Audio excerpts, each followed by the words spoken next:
Helen Squallen Quist Tuknamat Tla Squamish Okmeo. Welcome to the Squamish Nation unceded and traditional territory.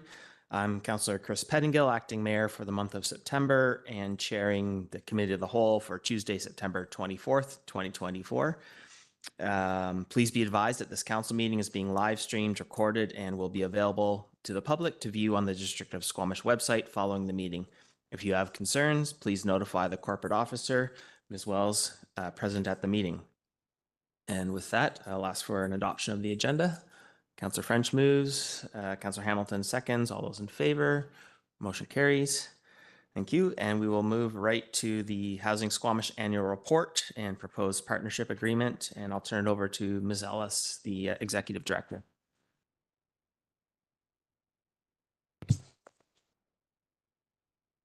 Good morning, Council. My name is Sarah Ellis, and I'm Executive Director of the Squamish Community Housing Society, also known as Housing Squamish. I'm joined here in chambers today by my board chair, Kirby Brown, who's here representing our 12-person board made up of representatives from Squamish's 4 local social service and housing providers, the Squamish Nation, and the community at large. I'm grateful to be here today with you all to give an update on Housing Squamish's work in the past year, delivering housing to our community, and outlining the terms of a potential partnership agreement with the District of Squamish that will set the stage for our next 5 years of impact. First, I want to acknowledge that we work on the traditional and unceded lands of the Squamish Nation. Reconciliation with First Nations is a Housing Squamish core value, and we work in close partnership with the nation through the Tusquamish Housing Society in support of their vision to bring all Squamish Nation members home within a generation. In this presentation, I'll provide an update on Housing Squamish's achievements in the past year, tackling housing need in our community, outline our 5-year plan and our proposed terms for a partnership agreement with the district, and answer any of your questions. Housing Squamish is an independent, community-based nonprofit society that was conceived of through a partnership between the District of Squamish, local affordable housing providers, and community leaders looking to tackle Squamish's affordability challenges. Our vision sees housing as a platform for a strong, resilient community, which we will achieve by catalyzing housing solutions across the spectrum of housing need, with a focus on housing for the local workforce. Our mission is critical because we know the housing challenge in our community is real. In the past 5 years, Squamish has experienced over a 50% escalation in rents and home prices, putting market housing out of reach for many in our community. The district's 2023 Housing Needs Report reflects this need, suggesting almost 7,000 homes are needed in the coming decade to address major gaps in housing availability in our community, including rental and ownership housing for working households.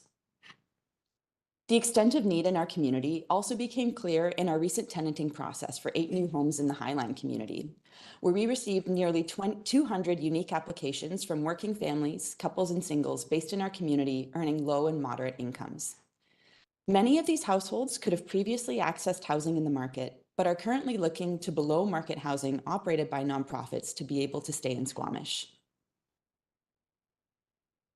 With this need in mind, our housing will aim to bridge this gap, serving working households earning a broad range of incomes between roughly $45,000 and $135,000, who live in Squamish and do not require ongoing services and supports directly attached to their housing.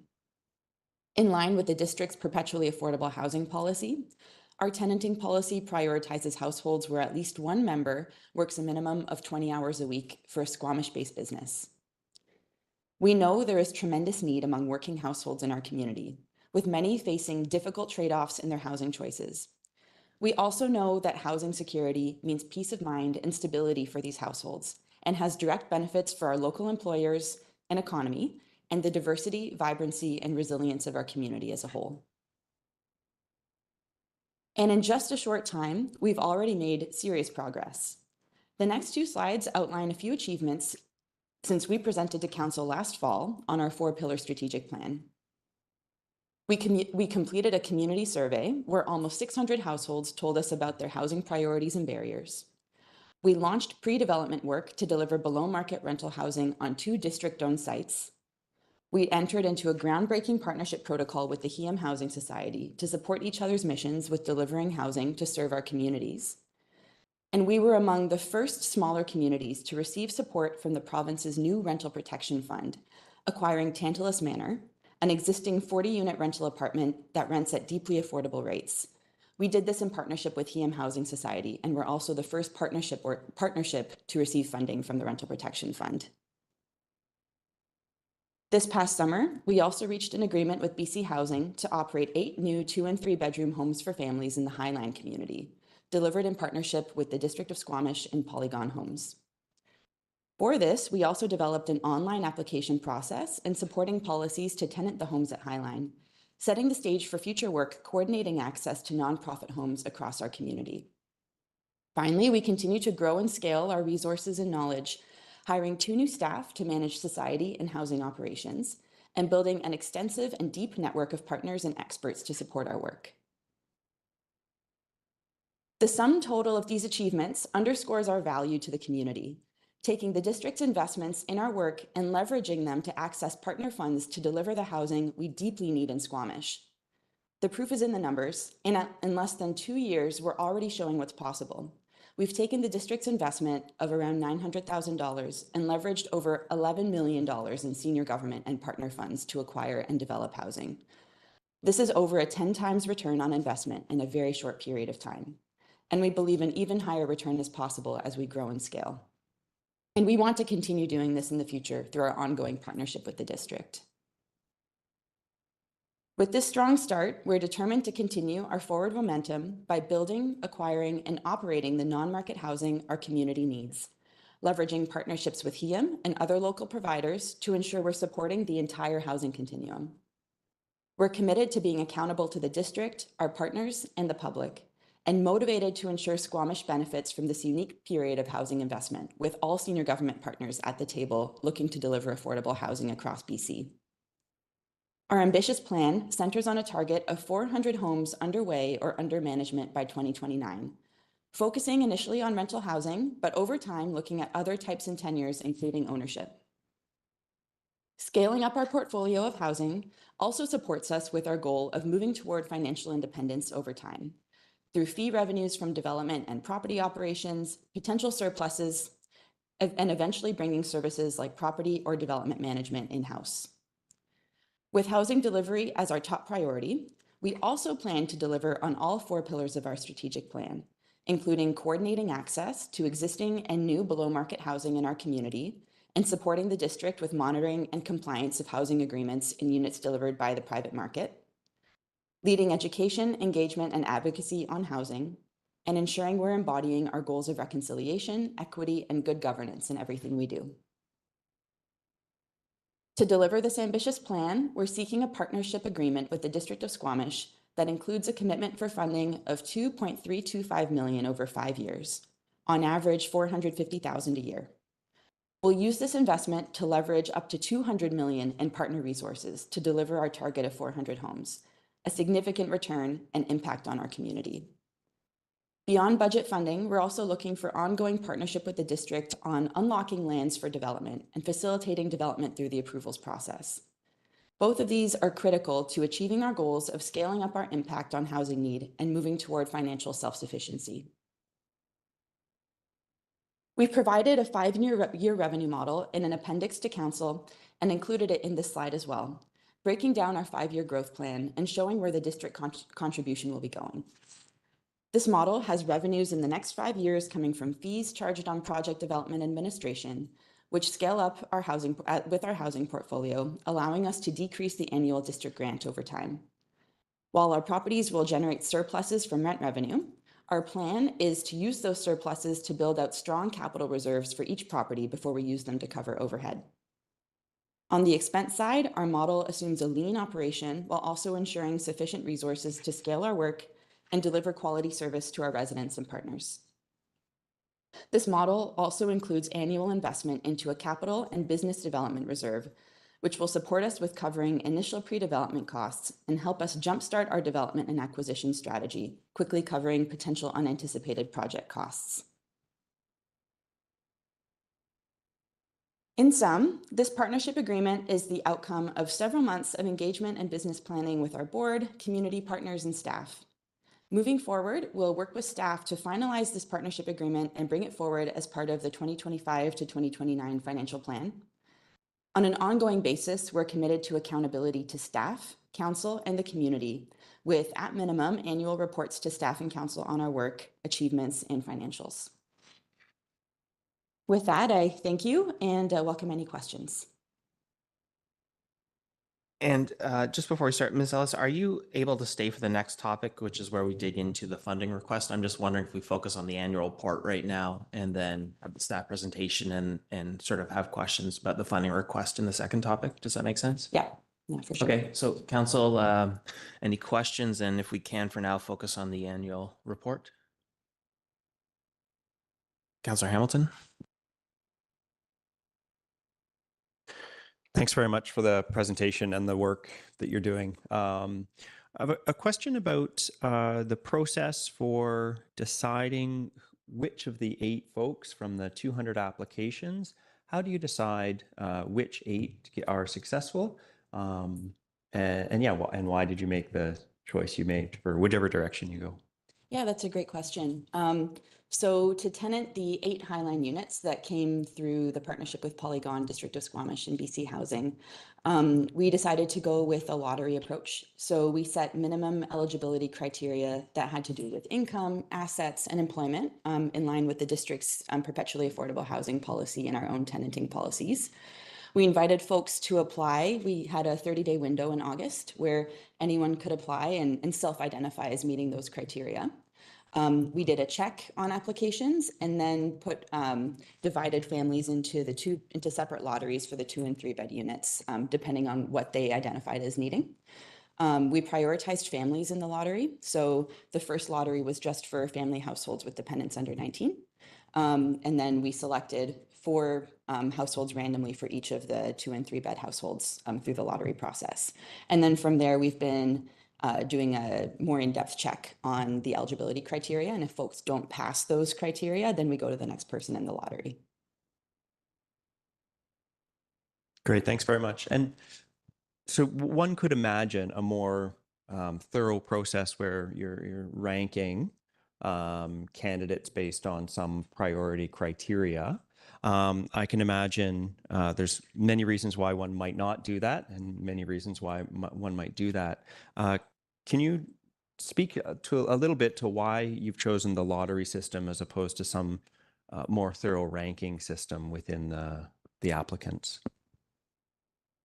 That's a great question. There are a lot of different ways that you can approach tenanting, and we know housing providers across BC use many different approaches. Many just directly tenant off BC Housing's waitlist, which does do a need prioritization in some ways, or we know Whistler has a waitlist of its own that's first come, first serve. These are models that we may ultimately adopt in the future for the Highline properties, given that we didn't have a waitlist to start. And given that they were targeted mainly for workforce housing, we decided that a lottery approach was the most appropriate. Great, thanks very much. Yeah, I'm sure you're aware of Campbell's law from social science. As soon as you put metrics on something, there's a manipulation of the metric. And so I certainly see there are advantages. While it may seem straightforward and a little bit crude, there are advantages to a lottery system once you've selected all the applicants who are eligible. Thanks very much. So just Councillor Anderson, your camera's not on. If you can put that on if you're able, and then I'll go to Councillor Greenlaw and then Councillor Stoner. Thanks. Through the chair, thanks for the presentation. It's really great to see all the good work you're doing. This is one of the examples of a really fruitful relationship we have with a group that can really leverage our assets to create something amazing. So we really appreciate the work you're doing. I was just wondering if you could clarify, the 2 and 3 bedroom units, are they reserved for families, or can a couple or a single person live in those, or how does that work? Our tenanting policies currently prioritize 2 and 3 bed units for families with dependents. And this is a policy choice of ours. It was a preference of BC Housing's, but it's one that we're implementing through our own priorities as well. And this is just a reflection of the need that we saw in the district's housing needs report for families who currently are making serious trade-offs in the number of bedrooms that they have for their families and dependents. And so we're wanting to make sure that where we have family units, we're prioritizing them for families. So it's a prioritization, but it's not necessarily reserved for families. I'd say so. In practice, where there's more than enough demand from families, that units that are prioritized for families get filled by families. Okay, thanks. Okay, Councillor Stoner and then Mayor Herford. Thank you. Through the chair, I should know the answer to this, but can you remind me what how the employment criterion works for folks who are retired? So if they're not working because of their age, are they still eligible based on the employment criteria? That's right. If they can demonstrate that they previously satisfied the employment criteria before they retired, then they're eligible. Thank you. And then my second question was looking forward. Appreciate the snapshot into the business plan and the plans for the 5 years ahead. We're on the cusp of a provincial election, and then following that, probably on the heels very closely of the federal election, where the dynamics of the housing market might really shift depending on who is elected. We have some parties who suggested that the government shouldn't be involved in housing at all. So how is the Housing Society in their 5-year plan kind of planning for or anticipating potential political swings based on what you've presented today? I think this is something that's top of mind for all housing providers and folks delivering housing in BC. It's certainly something that we're thinking about. We've had a lot of success in the past year leveraging existing senior government programs. And obviously this reflects the high priority that existing partners have placed on delivering housing. We've had conversations with all parties and have heard at the provincial level.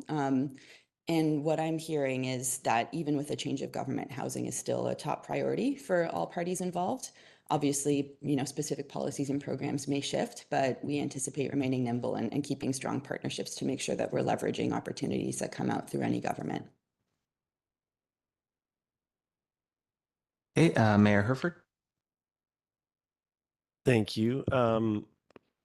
Yeah, thank you for all the work, and I think this is an incredible success story. I'm curious, sort of then looking forward piece, the goal of 400 homes underway by 2029. How did you arrive at that number? I think we all have lofty ambitions of resolving, the housing crisis, but what is that target sort of? What's the foundation for that target? Can you speak to that? Without going into too many details on specific projects, we arrived at the 400 homes number by doing an inventory of potential development and acquisition targets, as well as looking at the pipeline of units coming through private development subject to CAC policies to deliver affordable homes, and tried to develop a realistic model of what we think that we could achieve while also trying to push ourselves and be somewhat ambitious. And so roughly the 400 units break down into just over 1/4 acquisitions, assuming that the Rental Protection Fund remains a source of funding for acquiring existing rental properties. About half is development, prioritizing district lands that are unlocked through future work. And then the rest are units that are delivered through private development. Okay, Councillor Hamilton. Yeah, thanks very much. So one more, my first question was about what we do now, and my next question is about how we think about and how we monitor is the wrong word, but how we make sure that council is meeting your expectations and Squamish Housing is meeting our expectations, and in a way that Squamish Housing, we can accommodate challenges you hit along the way, right? In the funding, in the 5-year plan proposal, are there any benchmarks or milestones that you can imagine along the way that might help council, say in 1 year, 2 years, to say things are going well, things are not going well? that we could say ahead of time so that we can plan for measuring whether things are going well partway through the agreement. Can you think of any milestones we might be able to mark there? Absolutely. And that's the intent with setting a target. And also with being transparent about our own 4-pillar strategic plan with council. So we intend to provide regular reporting on progress towards actions in our strategic plan and towards our target. And being very transparent about where we're ahead and where we're potentially falling behind. So that's something that we'll be building into our regular reporting.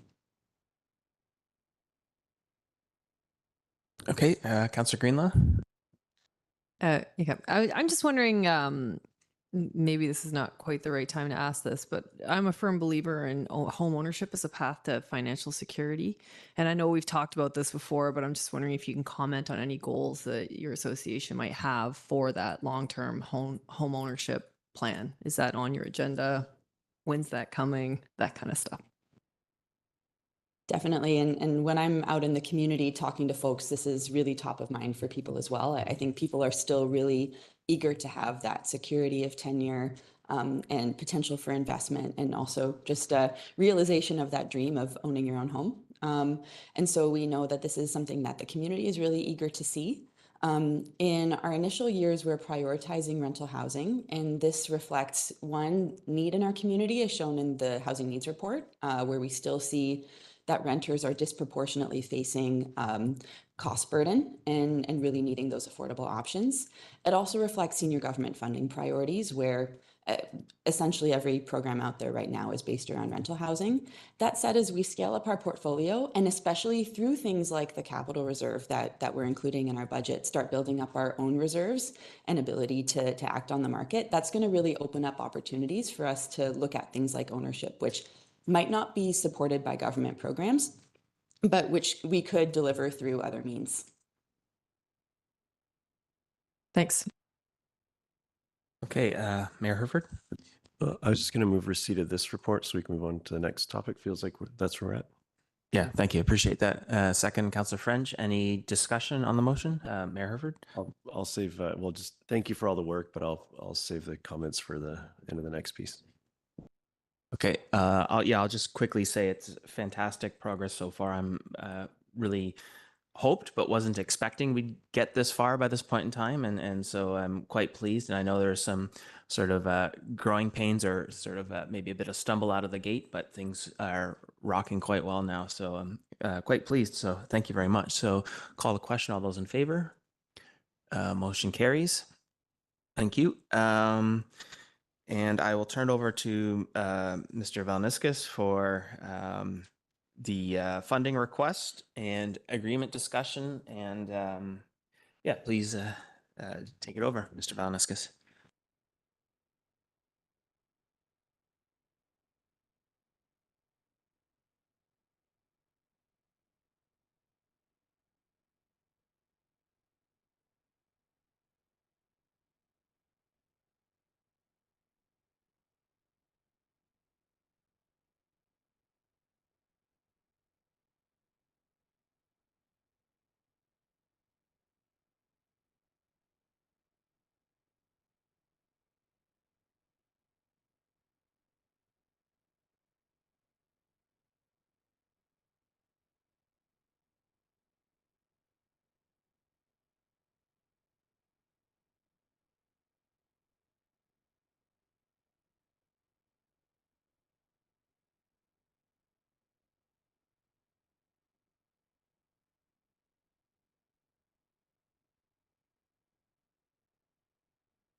Senior Director of Community Development, and I just have one slide to provide a bit of an overview of the financial agreement that we have and the funding commitments that we've made in the past 3 years, and to look ahead at the capacity and development requests from the society.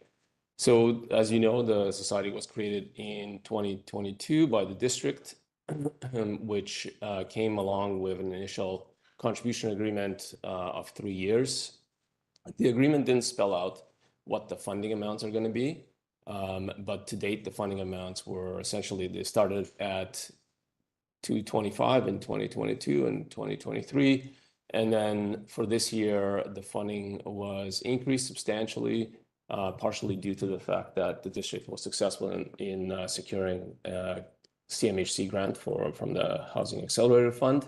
So that boosted both the development capacity as well as capacity. So the 300,000 was allocated from the grant funding specific to district-owned sites and projects that are possible on those sites.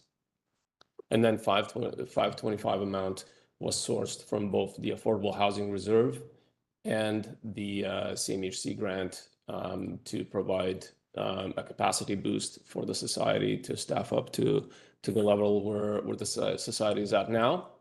The current 5-year financial plan has 225 coming from taxation for next year, as well as 300 allocated for affordable housing development. So it doesn't have more of a description as that, but it was sort of earmarked that the society might need this funding to continue operating at the capacity that the society is at now.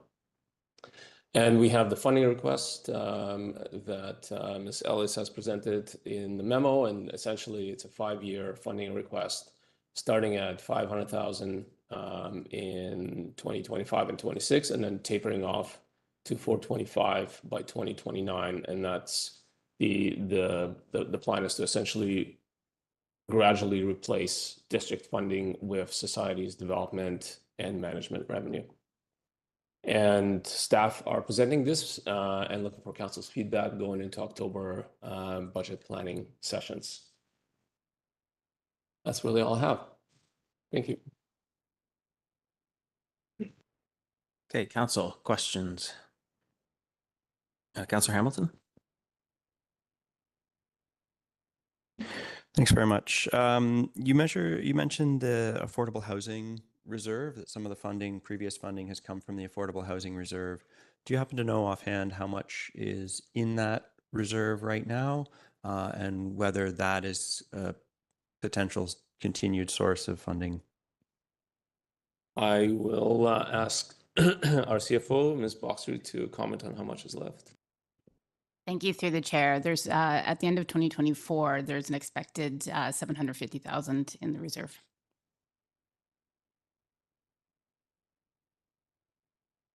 And at this point, when we talk about, would this be the point where we think about where this funding comes from, or whether it comes from the Affordable Housing Reserve, does that come at a later decision point for us?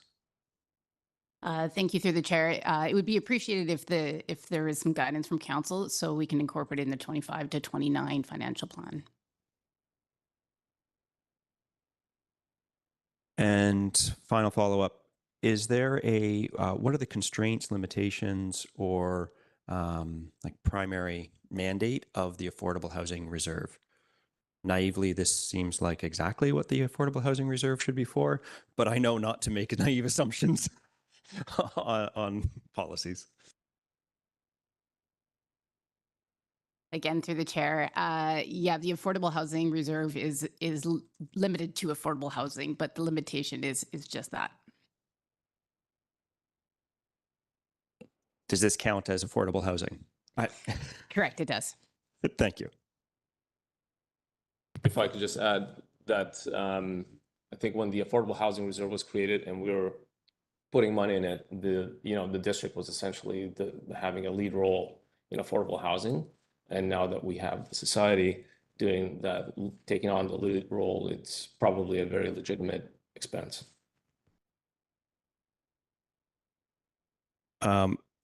Just to follow up, apologies, my computer has decided to restart, so I've disappeared from the cameras.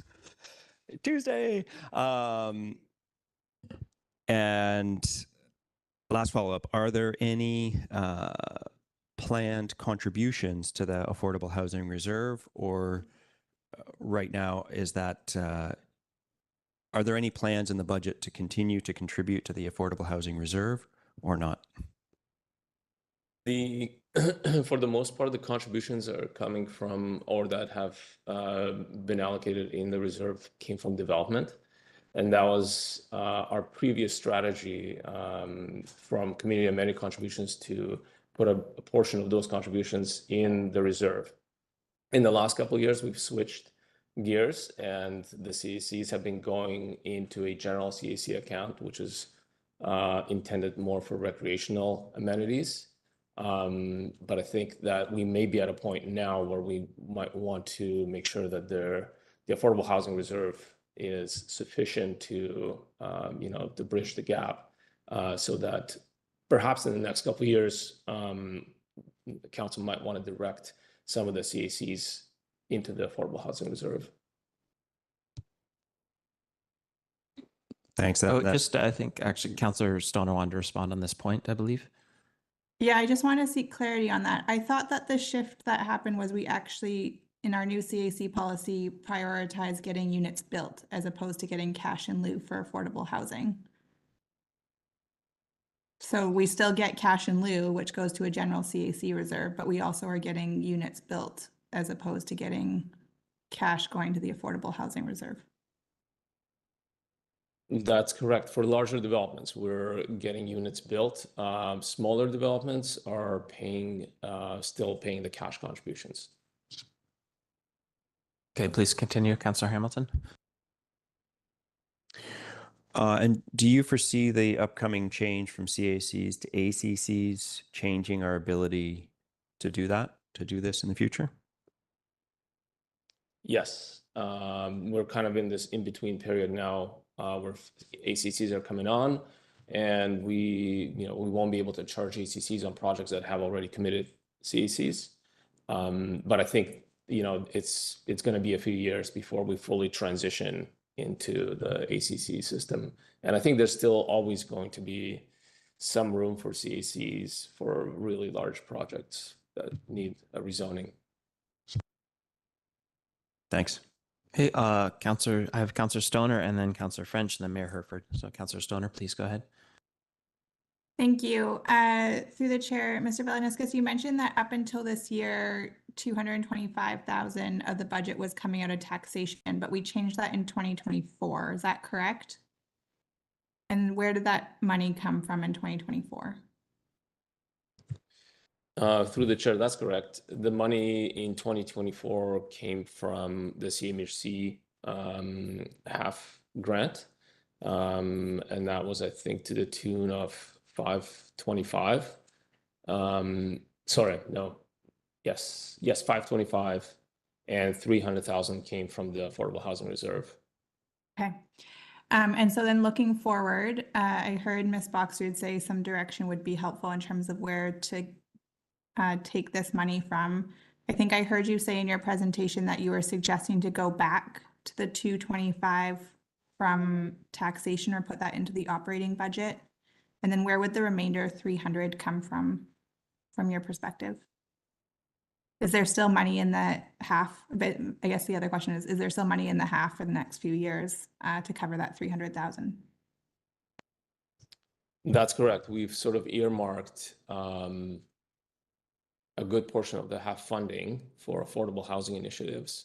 So the current financial plan still has 300,000 coming from the CMHC fund and 225 from taxation.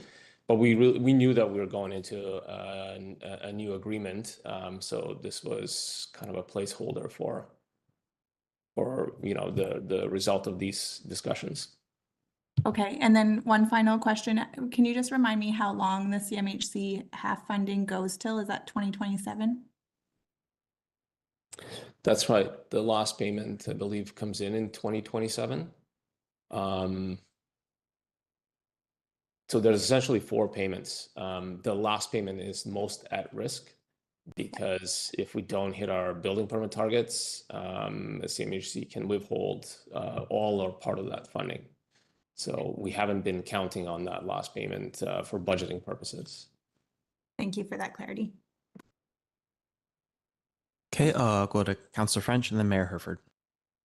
Thanks, Chair. I'm curious to know a little bit about the spending plan with this money from a staffing and office perspective. So there's 3 employees of the organization now. Will those 3 positions carry us through the next few years, or are we looking at increasing the staff size? So the revenue model anticipates the current 3 core staff. Right now, it's myself full-time and then 2 support management staff who are part-time right now and then going full-time next year through 2029. And then the addition of a part-time administrative person. And then that's core staffing, and then any additional resourcing will be done through consultancies. Okay, and then following up on that, what about office plans? I believe at this point there's no set office space for the organization. Is the goal at some point to have an office, or is the plan to continue on with the way things are currently operating? That's right. Up until now, we've been a little bit nomadic in terms of our office location. Now that we do have a staffing plan, our goal is to find a permanent office this fall. Great, thanks, Chair. Okay, Mayor Herford. Thank you. I'm generally supportive of this direction now. We're just trying to figure out how. And I think the Affordable Housing Reserve, I know that CAC contributions are hard to understand the timing. So it's hard to, look into really anything beyond what's there right now, because that really depends on the timing of development. But I think the Affordable Housing Reserve is the place for this. We should bring that to bear as early as we can. And then I'm just wondering how we make a commitment that this law, of this length, which I think is appropriate for this initiative, how frequently we look. Is it every budget cycle we look for where that funding piece is? So there may be times where there's nothing in that affordable housing reserve for budgeting, and we need to figure that out. So remind me the number again. 750, is that correct? So we could do Through the chair, yes, 750,000. Okay. And is there policy around that reserve around any minimum or anything like that, similar to Councillor Hamilton, trying to find the edges of any restrictions there? Through the chair, no, there's no minimum. Okay. I wonder if staff could speak to the target or the goal for the housing Squamish was the 400 units. How close is that to our overall affordable housing sort of needs? And I'm just trying to understand if there's other opportunities. I understand I want to support this organization, but how do we sort of hedge to make sure that if there's other opportunities, we can capitalize on those with maybe other entities to sort of continue to push this? Like, do you see any? Is that something that's realistic, and how close? I remember the percentages of new units we needed to be in affordable. I'm trying to remember the overall number in that time frame. So could you speak to sort of that space? Thank you. Through the chair, we're in sort of an interesting period in that we have the housing needs assessment, and we're going into a new process for housing needs assessment that's mandated by the province, and will likely come up with a more accurate housing needs assessment after that. So the kind of need is hard to pin down at this point. We are expecting that there will be continued units that come in as developer owned. And so the developers, according to our current CC policy, have the option of doing 5% of units or floor area if it's transferred to the society, or 15% if it's not, if developer holds on to it. And for some developments, financially, that's the only way they can make it work. So there's always going to be that component coming in.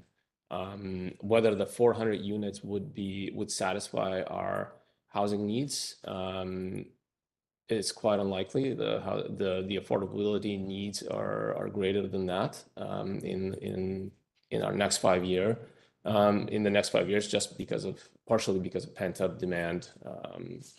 And this issue has taken a long time to come to fruition in terms of solutions. So the 400 unit, yeah, it's an ambitious target, but the society, as Ms. Ellis presented, is forecasting the revenue based on half of those units coming in the next 5 years. So if all of those units come in the next 5 years, financially, probably the picture looks better. So I have a couple of questions of my own, then I'll go back to you, Councillor Stoner. Just wondering how timing-wise this works.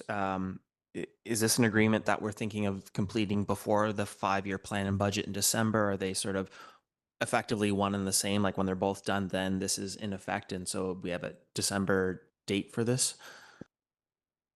That's exactly it. Yes. So we will wait and kind of drive the agreement drafting alongside the budget planning, and then once the budget is approved, the agreement would be the next item to sign.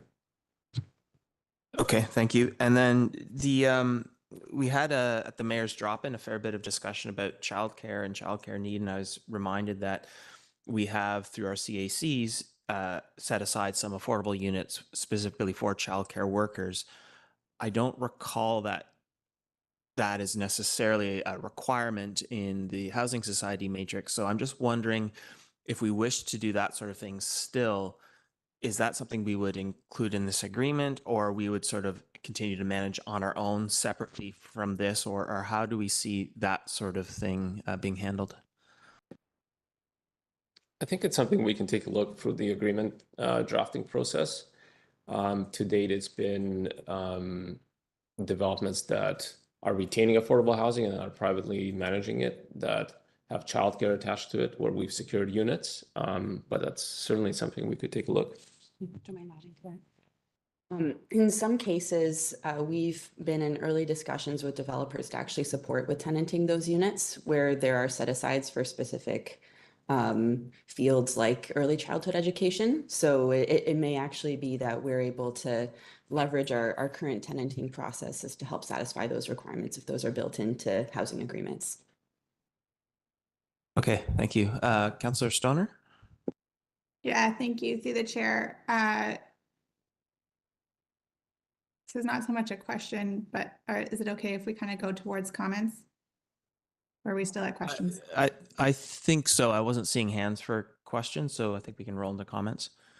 Okay, I just wanted to pick up on some of the comments from Mayor Herford and Councillor Hamilton in terms of the Affordable Housing Reserve. And I feel like it's always tempting to dip into those reserves when they're sitting there. Our general practice is to not use those reserves for operating.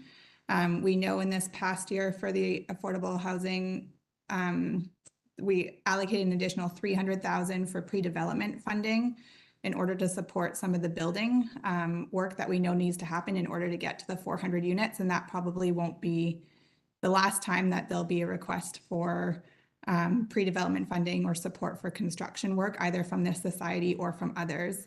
And so I think having the Affordable Housing Reserve sitting there in order to support development work is really important in the future. And we know that there's less and less money coming into that Affordable Housing Reserve over time from development unless we change our CAC policy again. And so I would urge my council colleagues to consider titrating this back into the operational budget for the district. We've seen from the Affordable Housing Society that they are trying to titrate their grant amount down over 5 years, and that will probably continue to reduce. But I think we previously had at least 225 in the operating budget, and I would like to see that amount go back and then use the Housing Accelerator Fund for the remainder of the years to cover off the differential. And then either the Affordable Housing Reserve at a later date or move more money into taxation. But I think using a stagnant reserve fund to cover operating costs for such a core organization is a really challenging proposition to me. So I leave that on the table for my council colleagues to consider. Okay, are folks ready if we just go around the table, or do people actually eager to make a comment?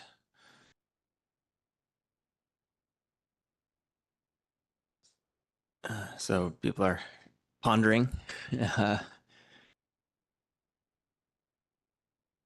Councillor Hamilton?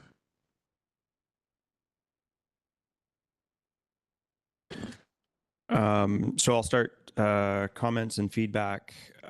Thanks very much. I am absolutely supportive of Housing Squamish and funding Housing Squamish at a sustainable level so that we can really see these very big return on investments. So far in the very short lifespan of Housing Squamish, the return on investment has been a 10 to 1. You have an ambitious plan of 100 to 1 return on it, roughly 100 to 1 return on investment, which is extraordinary. I sincerely hope that both provincial and federal governments stay on board with continuing to support supportive housing. I completely understand that's something, any changes in the provincial or federal government are totally outside of your control and may impact that ability to really deliver that return. Regarding the question of using reserves versus for operations, the way I view this request from Housing Squamish is that we are kickstarting the organization.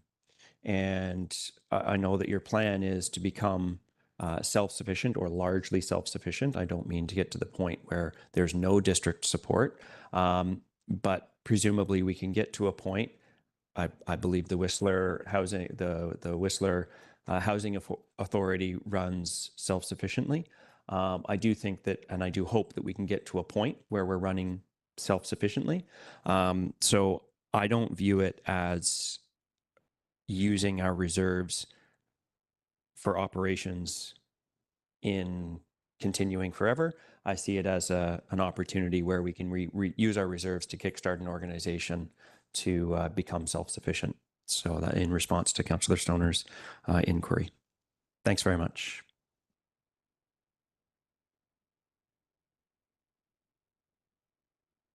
Mayor Herford? Thank you. Yeah, I think this is an appropriate course of action as far as, you know, entering into an agreement, and then the crux, as per usual, is how we fund this. I think the general taxation piece, like sort of as laid out in the staff report, is you know, makes sense. So it's a mix between general taxation and the affordable housing from the half, from the funding from the half grant. So I think that does make some sense. I just, in a time where there's such opportunity, I'm finding myself interested in understanding the best way for us to use that reserve. And I think that might be a different, you know, an adjacent discussion. I appreciate the sort of maybe a bit of a kickstart. Also, it's such a time where there's we're getting large. We're seeing. Thank you to the good work of these folks and their teams. Such great return on the investment if we can find a way to leverage those funds earlier. And whether that forms part of this or not, I'm open to that discussion. But as I was alluding to in some of my comments, just there may be other you know, opportunities along the road, and it's nice to have something there to be able to capitalize on those opportunities. But this may also be that opportunity. So I feel like this is something that we can discuss, but more in depth at budget. But I'm okay with the staff recommendation, and I know that there's also that gap where we're not quite sure if the half funding is going to come through in that last payment. Maybe that's where the reserve could come into sort of backstop there. I don't know, but that's where I am. So I think this is the recommendation that we have in the staff report is I'm supportive of that direction right now, but I'd like to sort of understand a bit more. We could be strategic with that reserve fund. Councillor Anderson? Thank you. Speaking in support of the funding request and the preparation of a new partnership agreement with Housing Squamish, we're not only making an investment to leverage senior government dollars, but we are building an essential platform for realizing the 4 pillars of the new Housing Squamish Organization Strategic Plan. These are locally defined goals, and they have been well defined by our council and past councils as well in broad terms. So they're not new. It's important to emphasize that they are locally defined goals, and I think that in agreement with Councillor Hamilton, I think we should take a flexible approach with respect to the use of the reserve dollars for operations. The platform is the key thing for me. Thank you.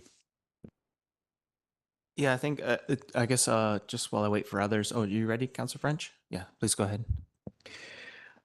Thanks, Chair. I'm generally comfortable and supportive of the staff recommendation. Bigger picture, though, I'm quite worried about this next 5-year plan. There are tremendous pressures for spending. And housing and creating more affordable housing is a priority for me. So that's what leaves me with the level of comfort that I have with where staff is suggesting that we go. And then moving into that 5-year plan and budgeting process, I'll definitely be keeping an eye on where we're prioritizing our spending and how we're doing it. And Councillor Greenlaw? Okay, sure, I can take a stab and then come back to you. So I am generally supportive. I think, we haven't seen the whole budget picture, but the majority of the commentary I've seen and conversations I've had in the public is more about why aren't we spending more? Doesn't always go with the other side of that conversation is, well, the taxation is the part of the reason why. But I think the returns we've seen so far and the goals, which seem somewhat realistic, justify that, along with the need, justify the proceeding with this.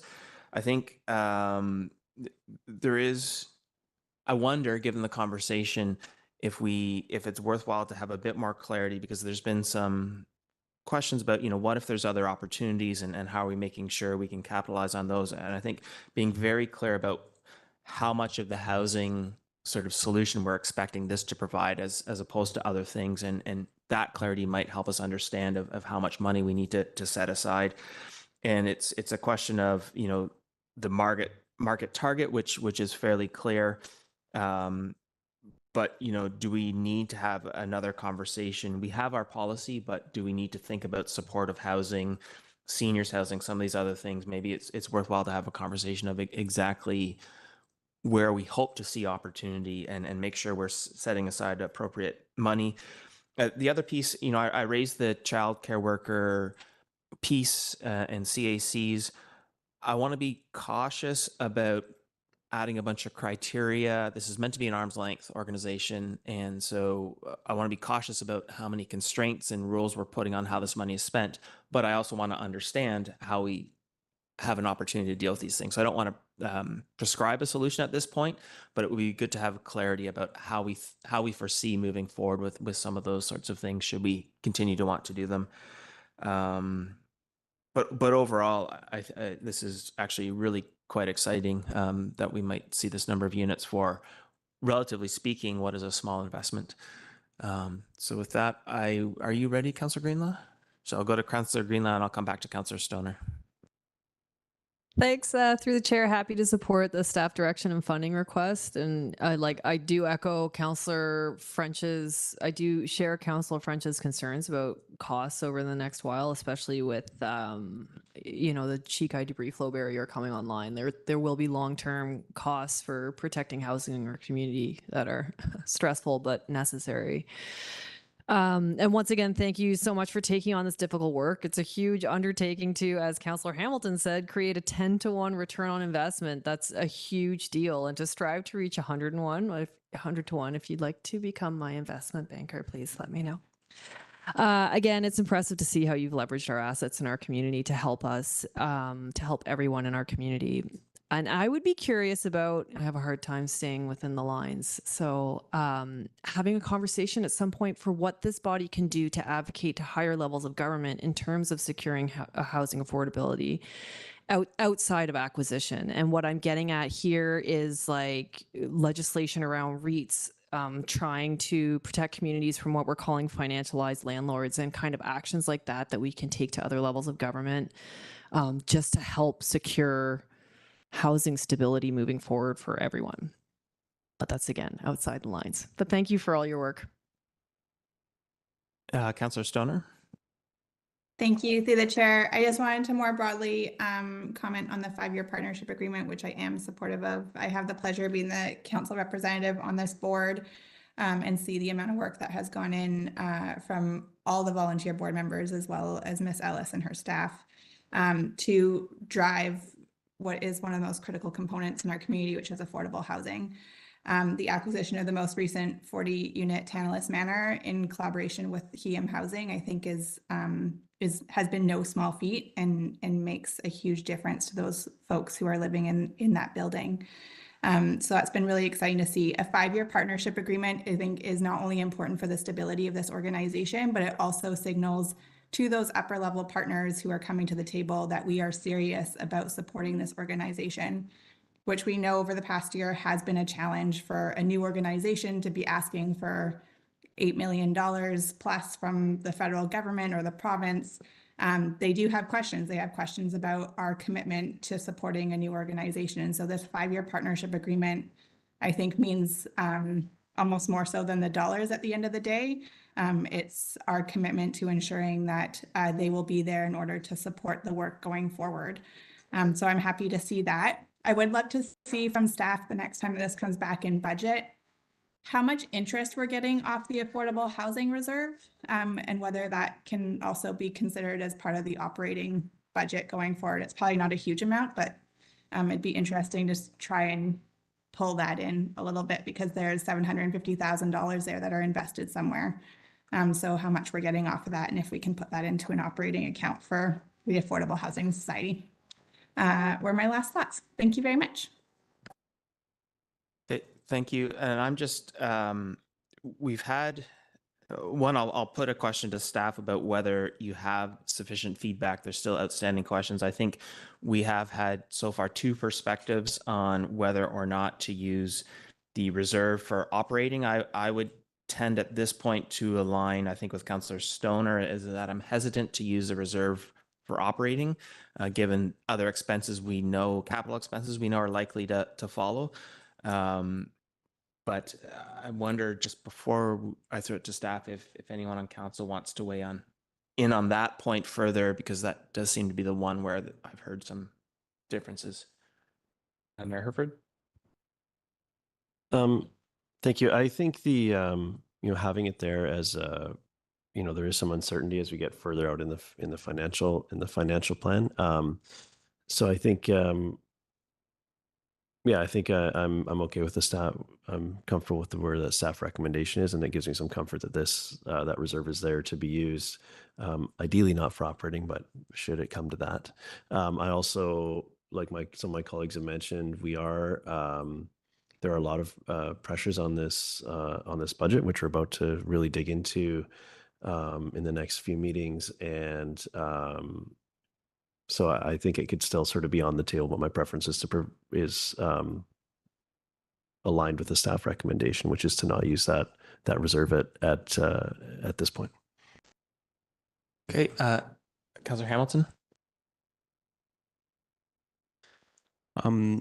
So on the question of using the reserve, I'm not suggesting that the entirety of the funding comes from the reserve. And in the presence of a capital project that we have in front of us, certainly my general opinion would be to use the reserve for the capital project.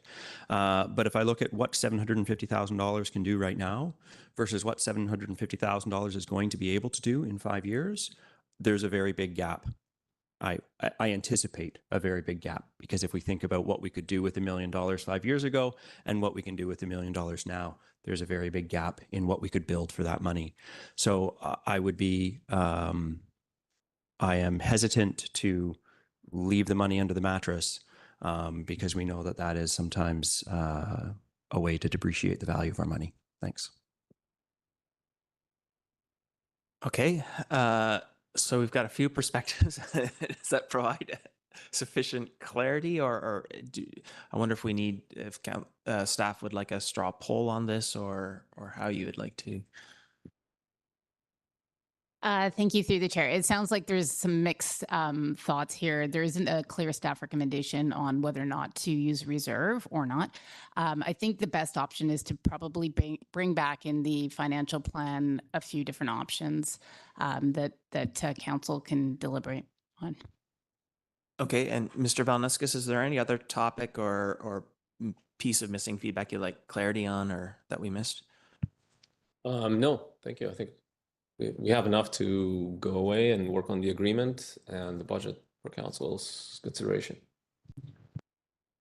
Okay, thank you. So with that, I guess, council, we have a motion to receive the report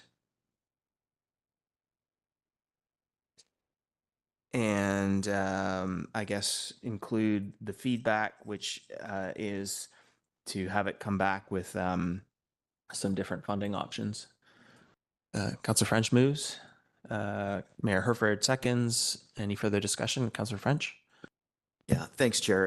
In my earlier comments, I didn't take the opportunity to thank everybody that's been involved in this. It really is amazing work, and the amount that has been leveraged with the district funds to this point is impressive, as we've heard over and over around the table, and have expectation that we'll continue to see a bar that stays that high. And a performance level out of the Housing Society that matches what we've seen so far. I like what I hear from Ms. Boxrud around an approach to dealing with the financial end of it. I think that's the best way to tackle the questions in front of us at this point. Okay, Mayor Herford? Yeah, just briefly, just thank you again for all the work, both of Housing Squamish and your team and board and staff for finding the path, getting us this far, and it's been incredibly impactful in our community already, and I know that that's just the start. So I'm happy to support that, and really what's left is the stick handling of how, and I'm sure that we'll get there. And thank you so much for the work you're doing. It's really important, and it's already having an impact. So thank you. And just before I call the question, I'll again thank the Housing Society for all of its work, and just call out to the partnership and the work with TM Housing. I think there's some really exciting things being done and some really exciting opportunities there too. And so this whole thing, it's not cheap, but it seems like very good value, and it's exciting times ahead. So thank you. With that, I'll call the question. All those in favor? Motion carries unanimously. Thank you. So I will call a recess now until 10:45, and we will be discussing the Garibaldi Estates Draft Neighborhood Plan, 10:45. Thank you. Thanks, everybody.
Okay, welcome back, everyone.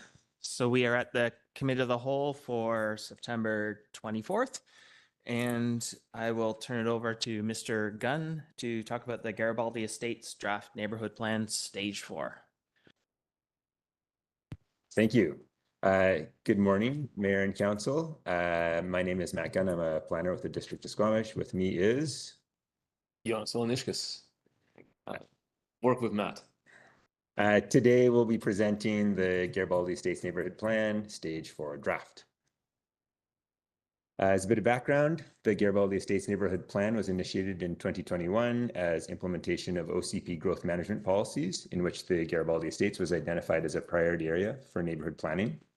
The process has involved multiple engagement stages. In stage 3 of the process, the community considered land use scenarios and policy directions. Based on direction from the May 9, 2023 Committee of the Whole meeting, staff began working on a draft plan in stage 4. In the second half of 2023, the drafting process was impacted when the province initiated changes to land use legislation that would have a significant impact on the plan. These changes were released by the province in November of 2023. That new legislation was incorporated into the plan, which was published on Let's Talk Squamish in June 2024. The draft plan is based on land uses and emerging directions considered in stage 3, but incorporates several changes in response to input and new provincial legislation. For example, the building heights were transitioned from meters to stories for clarity. Height and density of buildings on the east side of Diamond Head Road were increased to 4 stories and 1.6 FAR to match the west side to address project viability concerns. Parking requirements for the mixed-use residential areas were reduced to 1 parking space for dwelling units to align with provincial guidance on frequent transit areas. And small lot subdivision cottage clusters were not included as supported uses to align with R1 zoning that implements Provincial Bill 44 requirements. In addition, land use boundaries in the plan were adjusted to follow roads into combined areas with similar supported land uses. In red there on the screen, the mixed-use residential area circled in red was extended to include the Spectacle Building. Boundaries along Diamond Head Road were shifted to match existing and proposed road right-of-way. The ground-oriented residential area, which supports townhouses, was extended north to Diamond Head Road or Diamond Road. The pink medium lot residential area, which supports the provincially mandated multiplexes, was applied to smaller lots near Reed Place, while the larger adjacent parcels were added to the yellow ground-oriented residential area. This reflects the way different size lots were addressed in the stage 3 land use scenarios. And a new multifamily residential area was established near Highlands Way South to align with existing zoning on most parcels in that area. The intention of engagement activities in stage 4 was to share the draft plan, provide information on key challenges, and provide information on key changes, and gather input on implementation challenges and mitigation actions. The focus was to build off land uses and policy directions from Council at the conclusion of stage 3, rather than reopen a debate about welcoming new people and new homes in older communities.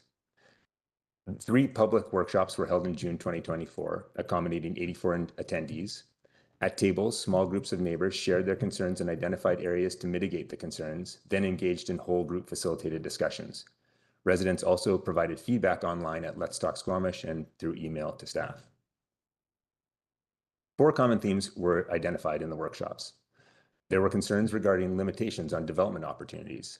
Example mitigation actions included higher densities for mixed-use buildings and townhouses. There were concerns regarding the impact of proposed land uses on the existing neighborhood. Example mitigation actions included support of gathering spaces and policies to manage groundwater. There were concerns regarding traffic, highway access, and parking congestion. Example mitigation actions included mid-block connections, planning around transit, and improved highway access. And there were concerns regarding the loss of green space and impact to property values. Example mitigations for these included the preservation of mature trees and support for urban farming.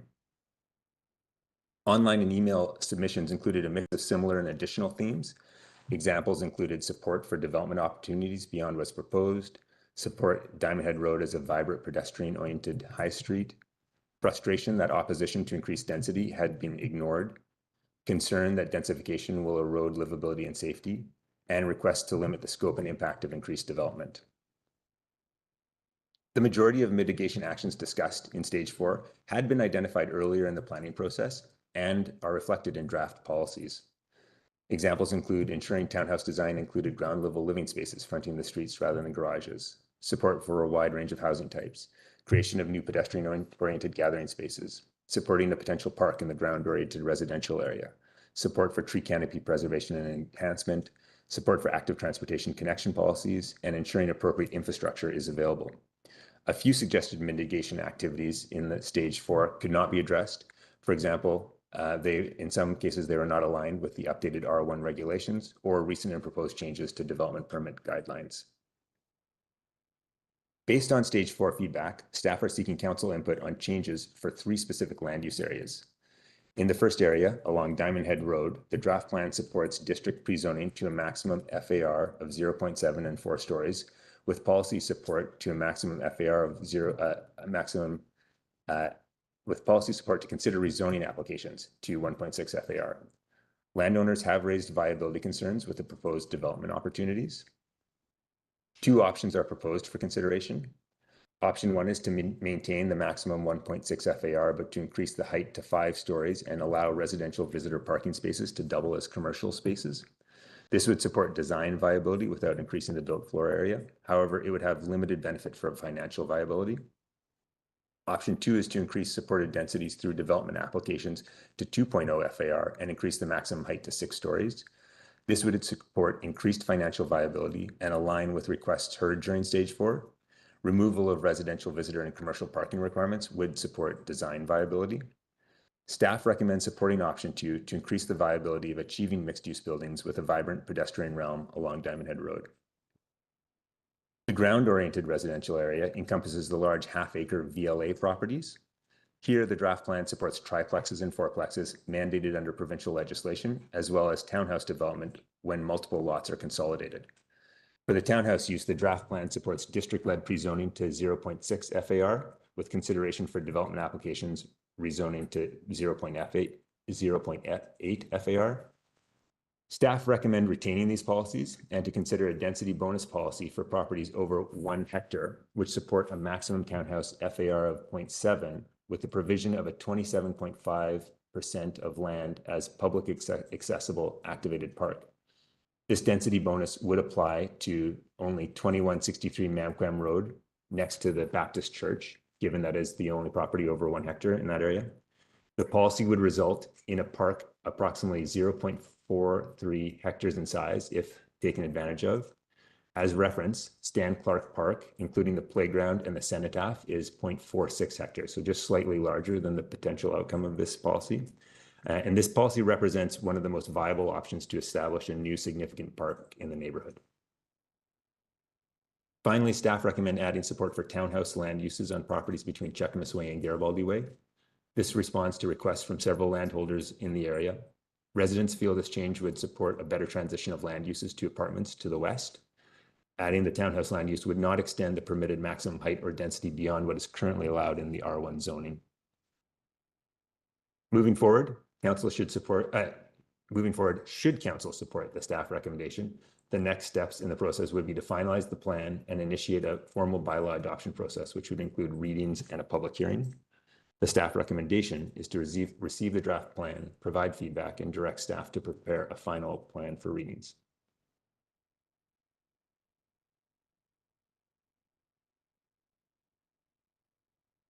Okay, thank you.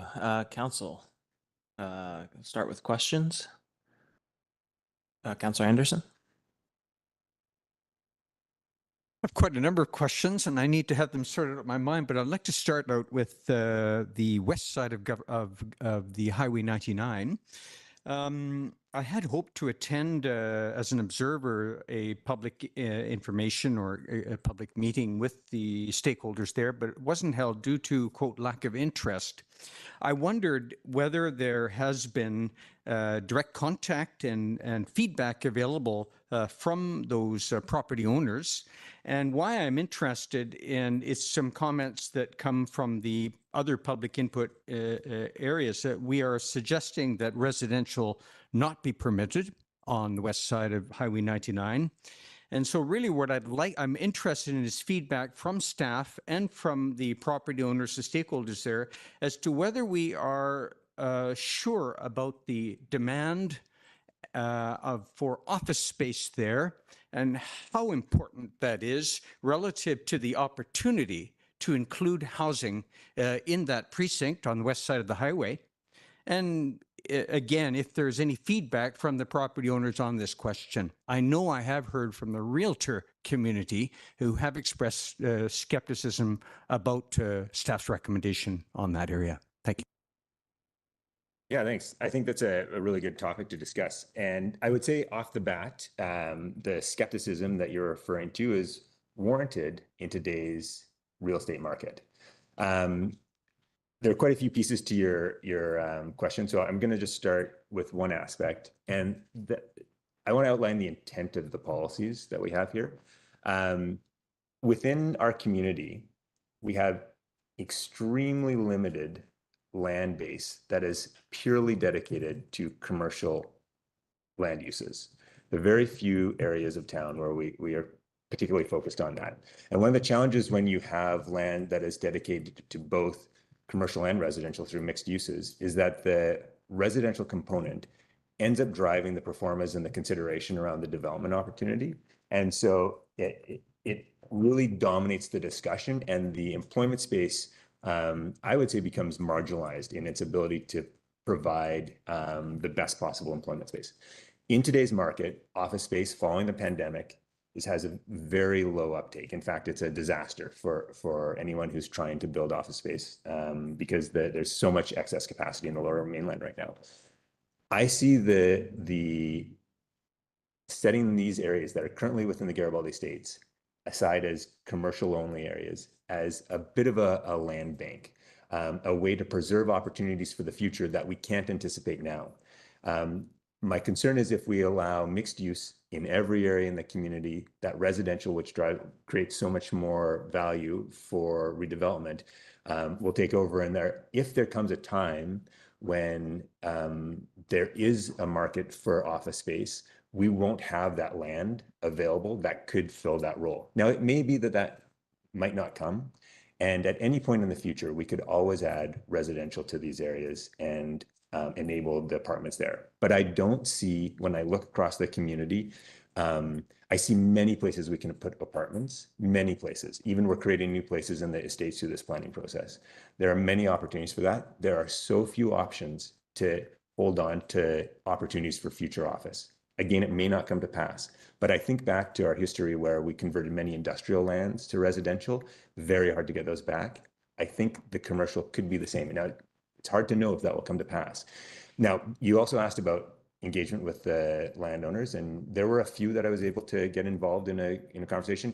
They didn't respond with interest for a discussion in this stage, but in previous stages when we discussed the use of those lands, one of the properties, there was a proposal for a multi-story commercial with office space development. The landowner was interested in pursuing it. They gave some stipulations around what would be necessary to make that work. At that time, the market obviously changed, the cost increases in construction may have changed that, but there was a set of conditions, a height that was needed. We incorporated that into the plan, so it supported that to try and enable that. I don't know if the conditions are such that they would pursue that. And there was another landowner that was interested in residential in that area. So there was some expressed interest in having residential there. But again, I feel like there are so few places that we have as pure commercial that I see that area as an important, that and the east side of Garibaldi or the highway. I see it as an important area to reserve should we have a need for that in the future.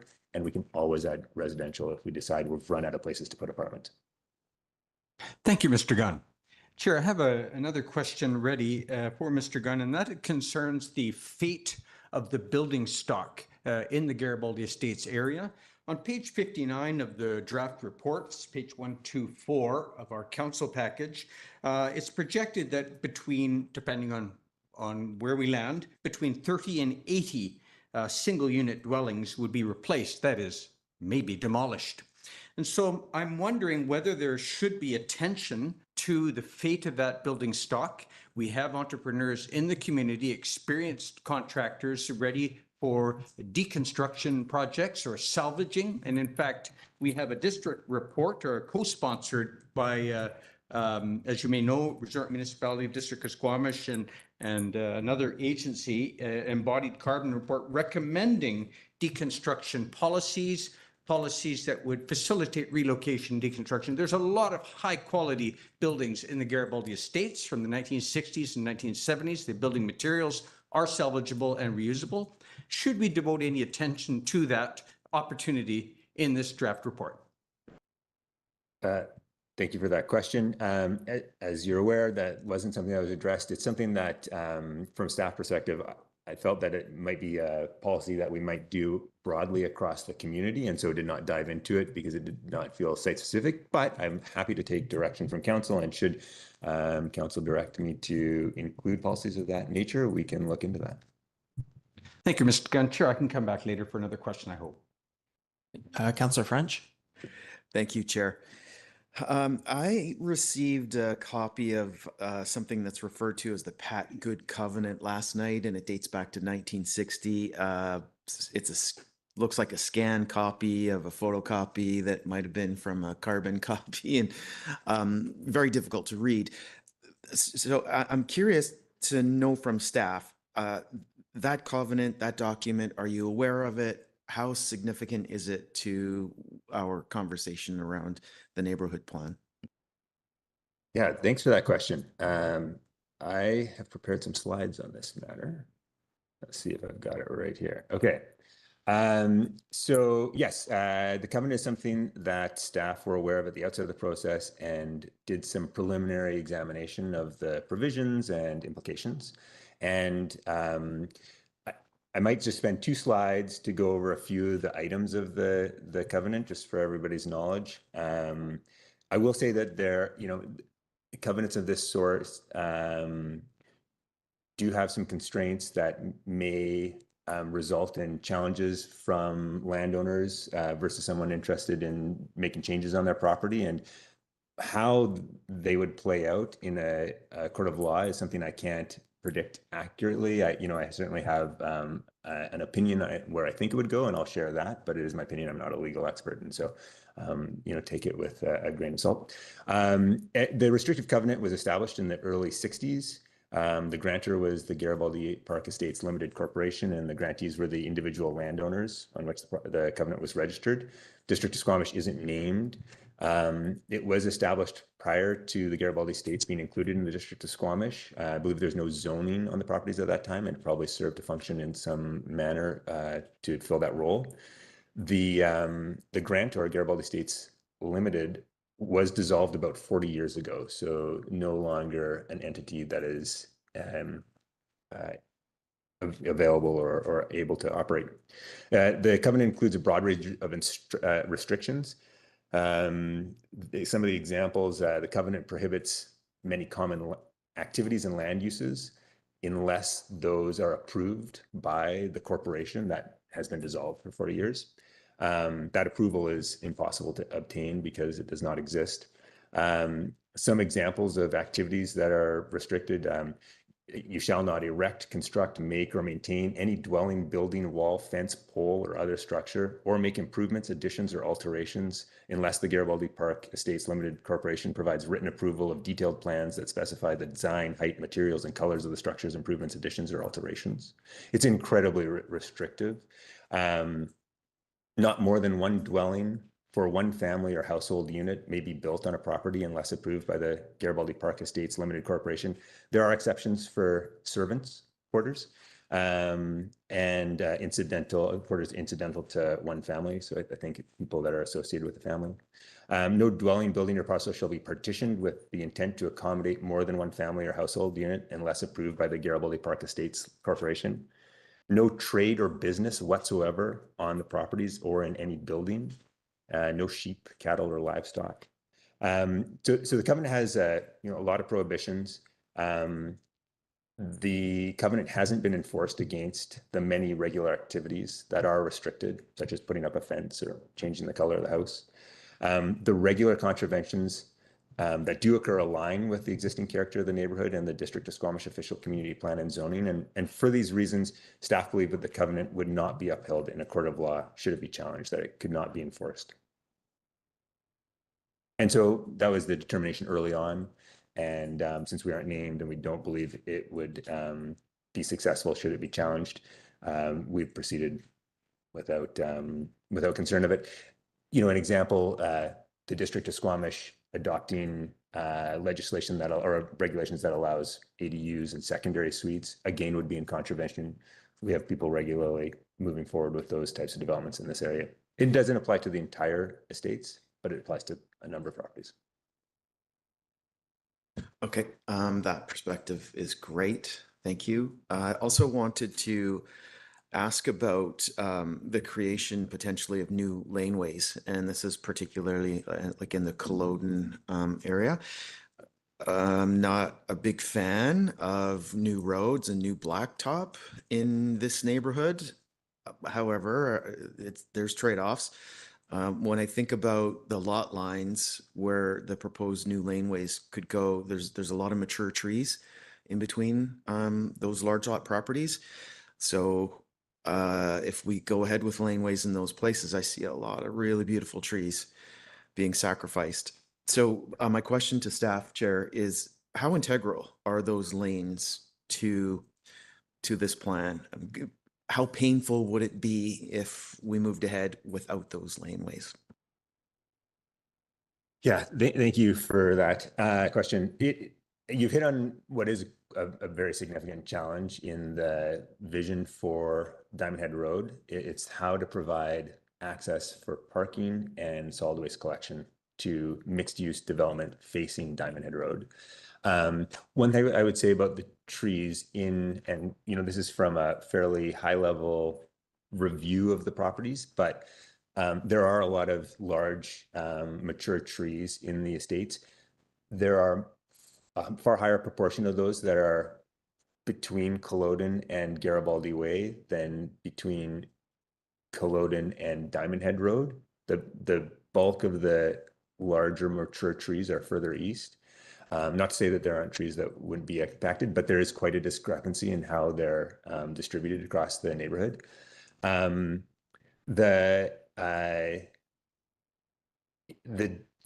of the elements of the vision for the plan is to have a vibrant mixed-use environment along Diamond Head Road with a strong pedestrian realm, a place where you could walk along, get a coffee, sit at a cafe, run into some friends.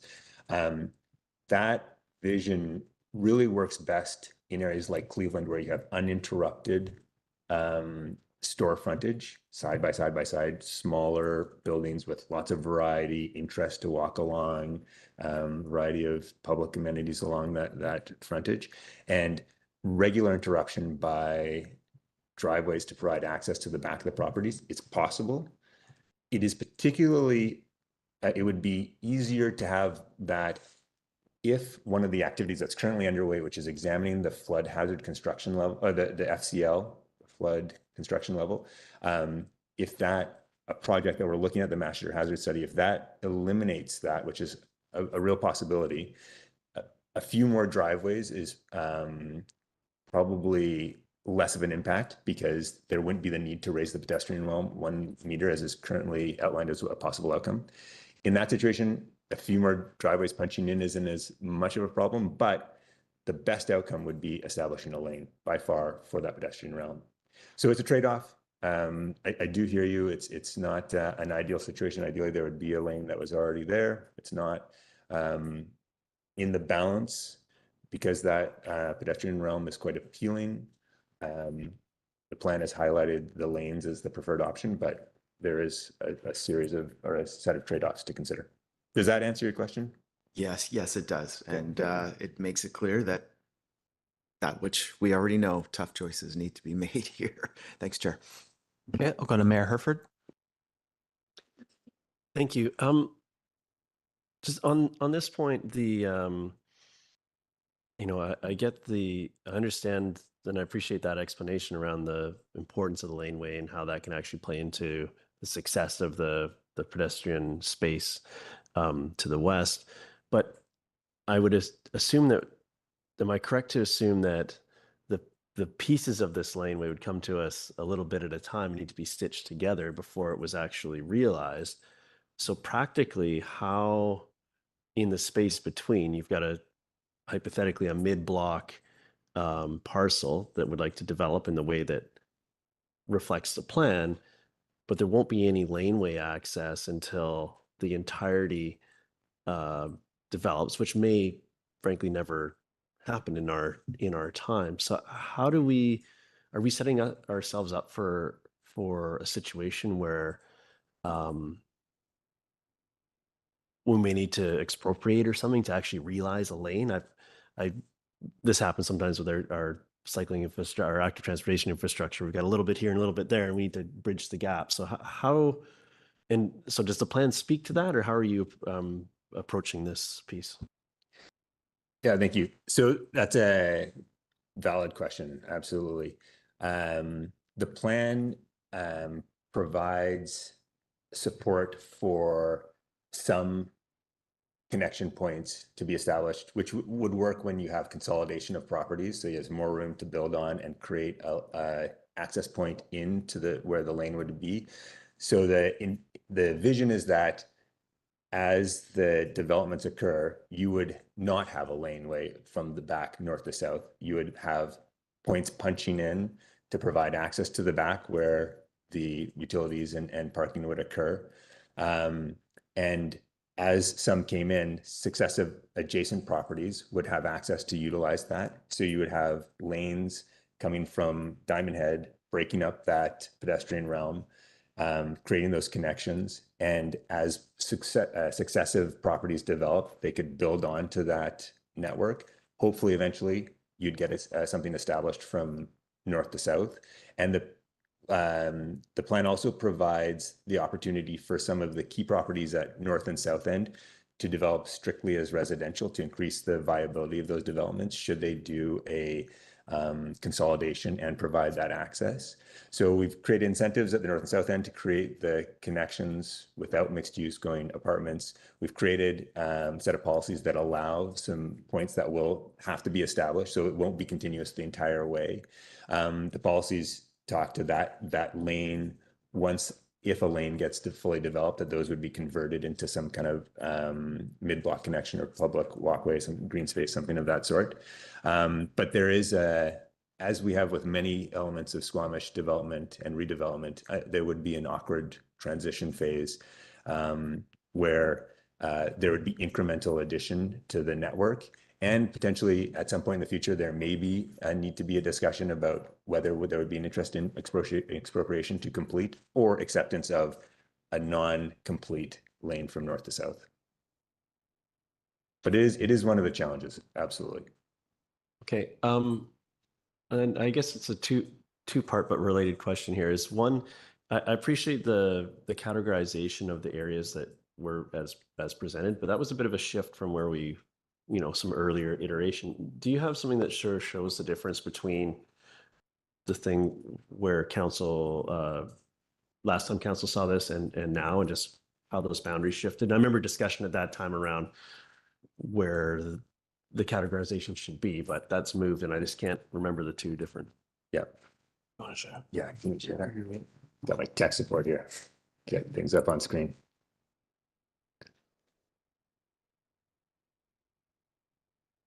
Yeah.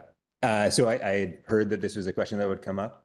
And is this respond to what you were asking? Yes. Okay. Yeah. So I've put the maps of how we were looking at the states in stage 3. That's on the left. We were talking about sub areas. And the sub areas were really trying to group properties that might have similar characteristics to discuss land use scenarios. The level of detail in the sub area planning is higher or broader than the detail we use when we're creating the land use plan. And so there are subdivisions that have been created out of the initial sub areas, but there are also some evolution. And I would say the two biggest ones are that in stage 3, one of the comments that was received was roads are better boundaries because people then have some gap with the road to different land uses. And so a bunch of the boundaries were shifted to roads. And then another fairly significant change in Estates East. So can I use my pointer over here? Yes. Wait, I see it. I see it. Okay. In this area over here, the Estates East, if you recall, when we were talking about the Estates East, there were two land use categories, one for properties that were 0.3 hectares and under and one for 0.3 hectares and over, because the characteristics of those properties lent themselves to different opportunities in the future. And with the decisions that were made in stage 3 and supported by council, the types of land uses that were supported in those separate characteristic properties aligned with the adjacent properties. So half of the Estates East was larger than 0.3, like this western half, and the land uses we supported there were the same land uses we supported in Estate Center. So it made sense to collapse those into the Estate Center. They essentially had the exact same land uses. And then on the east side of estates, there were these small lots, which really Bill 44 and the multiplex legislation ended up driving entirely the land uses there, and those aligned with what happened in the states north. And so it made sense to collapse those into one category. And then these guys had, it is a bit of unique area with much more density, and from talking to the landowners and the interest in the smaller lots, they're aligned with the larger. So that collapsed into new one. So those were the main shifts, but I'm happy to answer any specific questions about changes. No, thank you. That makes that's helpful. I was trying to remember the exactly where the movements were in the categories. So that makes sense to me. Could you run me through there is one choice that was offered here around Diamond Head Road, and the option was to increase the height and reduce the parking from 5 to 6 stories. On the 5-story, just doing the parking in the 5-story wasn't enough to get it there, and is what I'm understanding from the recommendation. But is doing the story and retaining the parking, like how close are those two options, and where's the tension there? Yeah, I'll go back to those slides, but one of the tricks with this is that, where is it? No, it's down here. One of the tricks with this is that in this discussion around what are appropriate FARs and heights, much comes down to the design and what you can fit in. As I'm sure aware, parking really drives what we can fit onto any of these properties.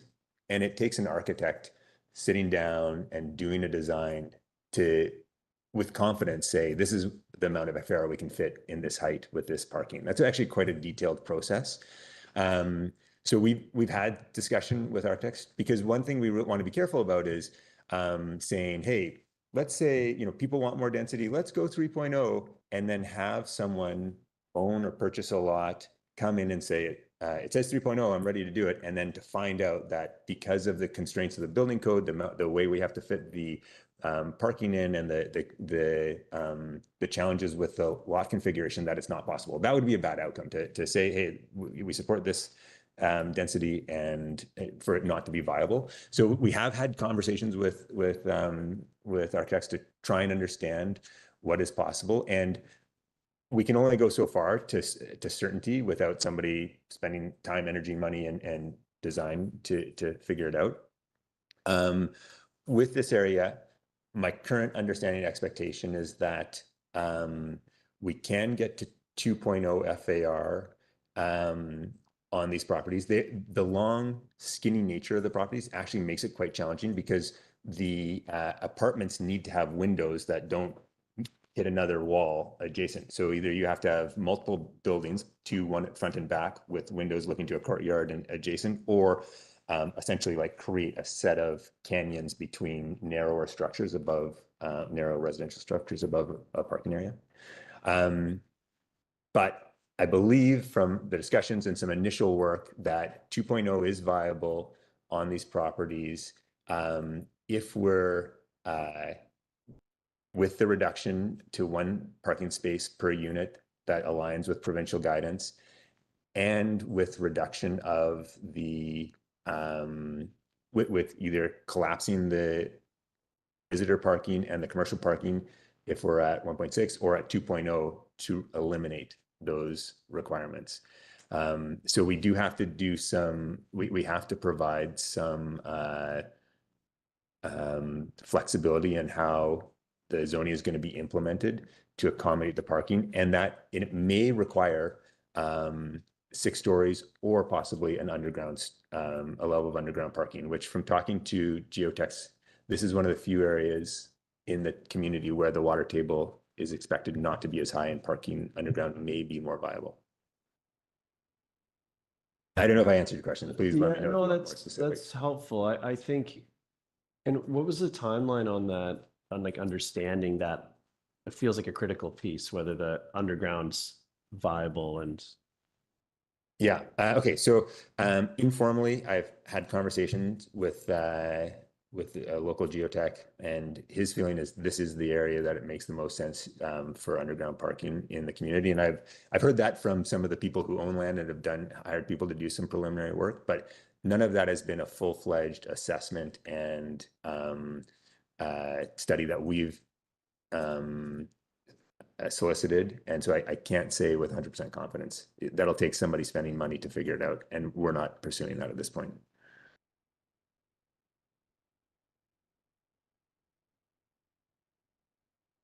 Okay, I'm going to put myself on the list before, or is it on this specific topic? Okay, go ahead. Yeah, thanks, Chair. This idea of lots that are long and skinny, which creates the canyons and the tall buildings, has me wondering about the lot consolidation limit.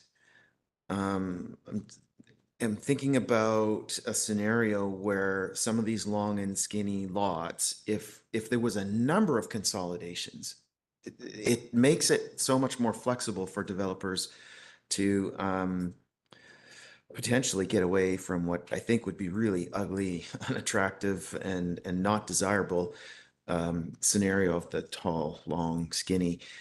So could you talk a little bit about the lot consolidation limit and how we got there and how flexible we could potentially be on stepping back from the 3 lot limit? Yeah, I'd have to review what exactly I said in there. I don't want to misspeak here, so let me just take a look for a second and remind myself what we had on this item.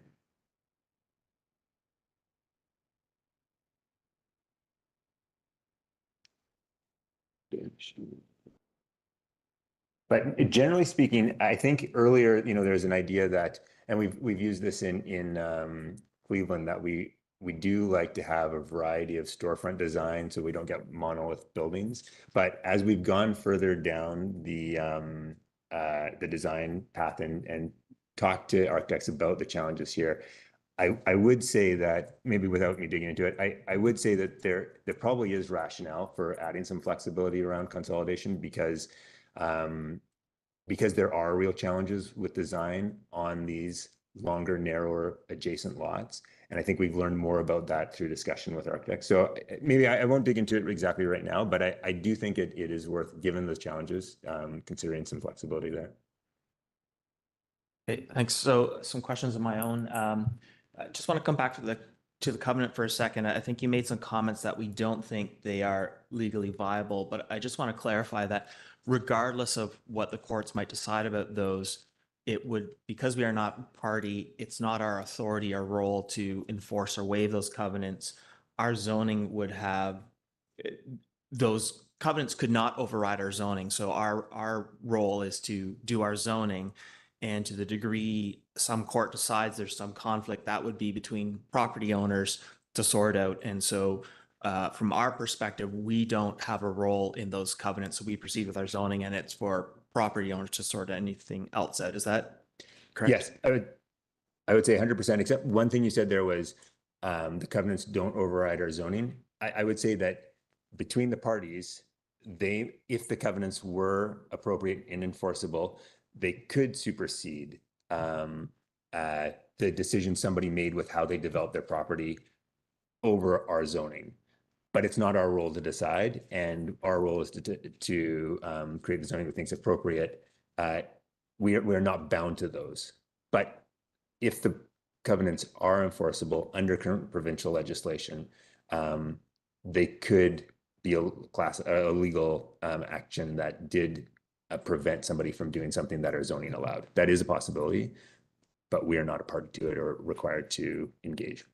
So it wouldn't override our zoning. It's just, I can't now build this thing I wanted to build. Even though the zoning says I could, the covenant says I can't. So therefore I can't proceed. Yeah. I think the overriding, maybe I'm getting tripped up on the use of that word, but yes, that our zoning, we can write zoning that allows things. The covenant may prevent somebody from doing something if their neighbor who doesn't like that covenant engages. Okay, thank you. And then I just want to dig into this stories versus absolute height, because I imagine if you do more commercial or you want 20-foot ceilings in a residential, like you could end up with massive height. So why are we not worried about that, or sort of have both measures as a constraint? Yeah, that was a shift based on input where we heard people saying that it was hard to visualize some of this information, and so we tried to shift it to something that was more understandable at a more generalized level. If we were drafting regulation to put in place, as the plan recommends, some implementation of these, that would be a point where we could get more specific and talk about those metrics, and it will depend on whether there's an FCL in place and what we have to do to accommodate that, elements like that. So it's trying to make things more accessible for people looking at the plan and understanding. So the plan will talk about stories. When we get to zoning, we may well go back to specific number of meters. 100%. Okay, thank you. Now, there's some comments about, you should zone for a school now.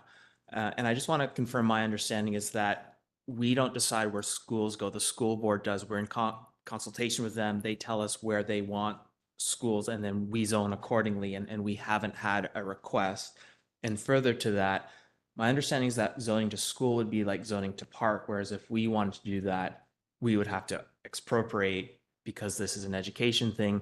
We leave that and those sorts of decisions to a school board about where they might want to expropriate if they want to move forward. Is that correct?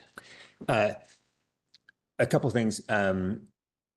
One, schools are permitted in all zones. So if you're talking about zoning, I think you might be speaking like if we were to exclusively zone for park, and I believe that would run into that issue of running for no private use, which we're not allowed to do. Yeah, we would have to compensate for it. Yeah.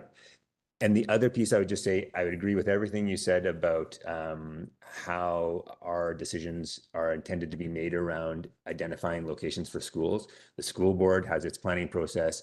They identify what they see as their future needs and what their future capacity is. And in our discussions to date, we have encouraged them to utilize a subdivision provision that allows them to acquire land through subdivision, but they have indicated they do not feel land poor in this community, that they are rich in land assets.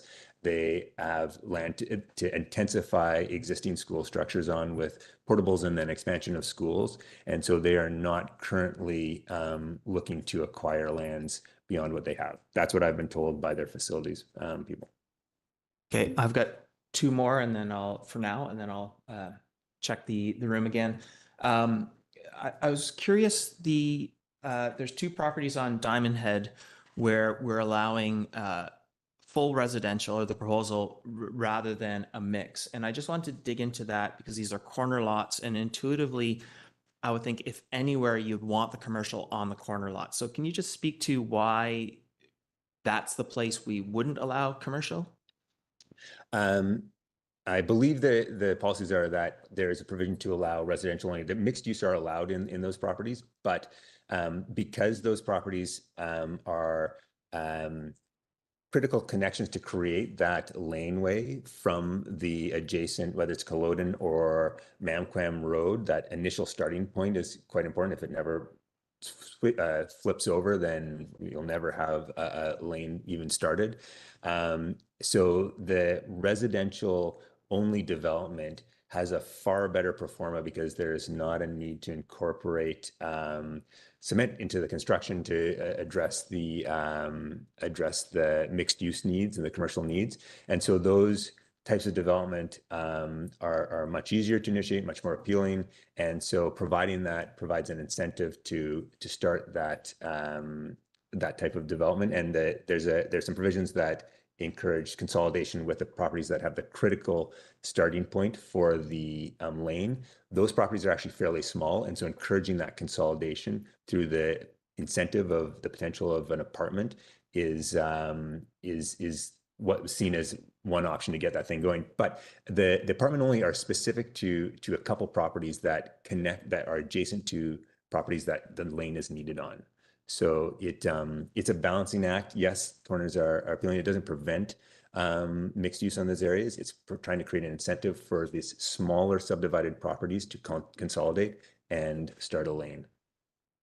Okay, and I appreciate the trails. I guess that's an area where I have some hesitation. Okay. I guess the other question, given the development proposal we've already seen for Tantalus and some of the other areas where we're contemplating 6 stories, I'm wondering why residential C is still limited to 5 stories.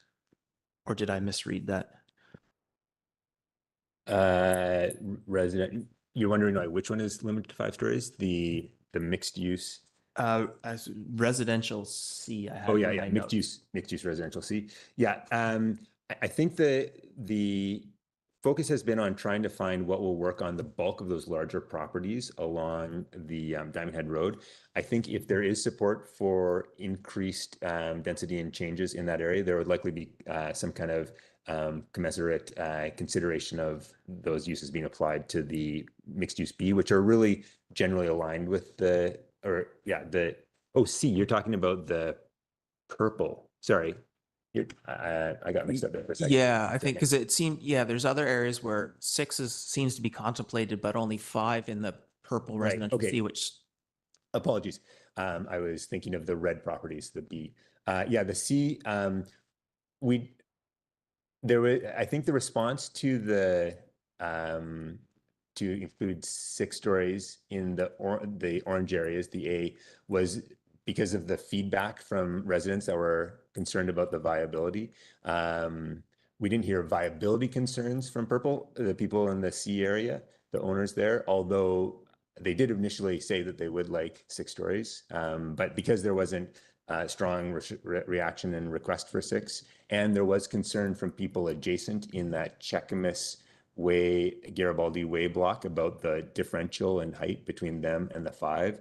It wasn't something that we've pursued as a staff recommendation, but open to it if council thinks we should increase density there and have 6 stories. Certainly the landowners that own that property would be happy with it. The landowners to the east between Checamus Way and Garibaldi Way would not be happy. Yeah, okay. Just sort of a quick comment. Then there are some areas around Diamond Head where we were talking about 6, and it just seemed odd to me that we do 6 there and not at least in parts of the residential C and B, to be honest. So just, but I'll go to Councillor Hamilton. Yeah. Thanks very much. Thanks for all the work, continued work on this. I see this is a really big, it's really interesting dynamic and conversation between residential, the owners, the current residents' desires and hopes for this plan, and the professional lens on what is viable and what might actually come to fruition. So I think this is a very interesting dynamic, and I thank you for navigating it, navigating the challenges. One question, I have a few questions. First one was, in your introduction, you said the R1 zoning effectively forbids cottage clusters. Does it forbid them, or is it just not viable effectively within an R1 zone because other things are more profitable? So I wasn't involved, or I was very loosely involved in the creation of the R1 zone, but in that process, there was a decision in fact, R1, which was allowed on the cottage clusters, which was allowed on the two properties was removed in the application of R1 across the RS2 area. And so there are a few reasons. I think one of the reasons that I heard when we were discussing that was that the R1 does allow opportunity for multiple primary buildings, which wasn't allowed previously. And so when I said what I said was meant to say that the cottage cluster is no longer allowed anywhere in the community. It doesn't align with what was done to put R1 in place. But R1, you are allowed to put multiple structures in. And so the cottage cluster use, which never got used because it was quite restrictive, essentially has been superseded by the provisions of R1, which does allow you to put multiple small structures on. Great. Yeah, thanks. That's the way I understood it. When we say multiple dwelling residential, in our R1 permitted uses are single unit, 2-unit dwelling, and multiple dwelling residential. It was my understanding that that's not confined to a particular form. So cottage would be, okay, great. Thank you. There would be some differences in the number of units that you could get and the sizing that, as I said, the cottage cluster was quite constrained in how it was envisioned and never got used, possibly because of that. And so there's probably more flexibility in the R1. Yeah, and the FAR requirements are going to make cottage clusters potentially more difficult. Okay. Another question I had was, you mentioned 1 space per unit in alignment with provincial guidelines. Now we're talking about minimums of 1 space per unit, right? Do I understand correctly? I thought the provincial guidelines were asking us to go towards a maximum of 1 parking space per unit. Do I misunderstand something there? Yeah, it's I spent a bunch of time digging into the Bill 44 when it was out. It's been a little while, so I may make some, if I make some errors, apologies, but I'll try and explain my understanding. First off, there's a set of requirements that are mandated in Bill 44, which we've done. And then there's a set of suggested parameters in applying those. And so we, in our R1, tried to align with those suggested parameters as closely as possible. Many of them applied to us, and many of them we've utilized. I think the 1 space was one of the parameters that was suggested by the province, which was implemented. There are situations where the provincial legislation, and I think it's Bill 46, around the frequent transit. If we get into a category where we considered to align with these regulations, we will not be able to apply any maximums or any minimums. We don't fall into that category at this time. It has to do with the frequent transit and the transit exchanges. And at this time, our transit hasn't been identified as one of the qualifying transit systems by the province. But this is where our frequent transit network is. It is also a location that we expect to see an exchange happen at some point. And so the alignment with expected and the guidance is that we would not be surprised if at some point in the future, those regulations apply to our area and we are not able to have minimums, sorry. We're not able to have any minimums. And the alignment with the R1 guidance that should be 1 stall per unit is intended to create some commonality between what is proposed along Diamond Head Road and the large surrounding area. So we're trying to align with the guidance, which we have incorporated into our regulations, and anticipate that we may at some time be subject to regulations that do not allow us to set any minimums. Does that explain that? Yeah, I think, yeah, thanks. Okay, now on to location-specific questions. Along Mamquam Road, let me see if I can just get the wording right here, without just referring to light yellow. We've left the bulk of light yellow as ground-oriented residential, but there's a significant difference in character to Mamquam Road from Culloden or Garibaldi Way, and Reed Crescent, which are the other roads in that neighborhood. So, and there'll be significantly different, I assume, visions for how we want to upgrade and develop Mamquam Road. with regard to active transportation, perhaps do undergrounding things like hydro, so that we can have more substantial bike lanes there. So can you speak to the choice to leave Mamquam Road as ground-oriented residential and how that might limit our ability to do frontage improvements along the entirety of Mamquam Road? Because we know it's very difficult to do frontage improvements, small piece by small piece. Yeah, okay. And maybe I'll just do a clarifying question. My assumption is that this is a question about townhouses along that rather than mixed use development with more intense development, multi-story apartment buildings above commercial, which would have more improvements associated with it. Yeah, that's my assumption is that the more built structure we allow there, the more space there is to request frontage improvements that would be in alignment with having Mamquam Road really come to fruition with a bike lane and everything. Totally. Well, I think the easiest answer to that question is just to take us back to the intensity of the debate and discussion during this planning process. There were people that brought up the idea that there should be higher density along Mamquam, but in the early stages of this process, we did some engagement with the community and said, you know, what housing forms are supported and where might they be supported? And the land use plans that we proposed, or the scenarios we proposed, tried to take the elements that had support from some elements of the community that was engaged in the process. And there was very strong resistance to the idea of apartments in general. The support for housing forms fell off a cliff as you got to apartments. And the only place there was some level of support was closer to the commercial area.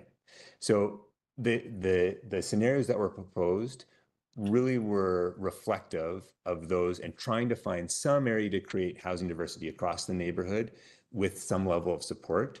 There was, I saw very limited support for apartments along Mamquam. I think maybe one person said, hey, I can see that.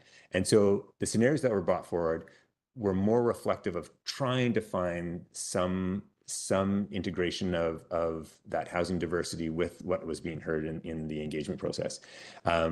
I totally hear what you're saying, and there's strong planning rationale for that concept, and the idea of having more resources to do upgrades to Mamquam makes sense.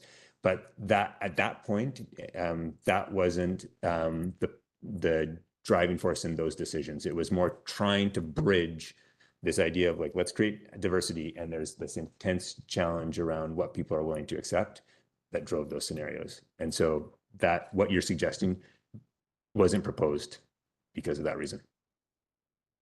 Doesn't mean it's not a good idea, but at that point it was not considered a viable approach to bring forward. Yeah, and I think that in many ways speaks to what I see has been a really one source of contention within this long process.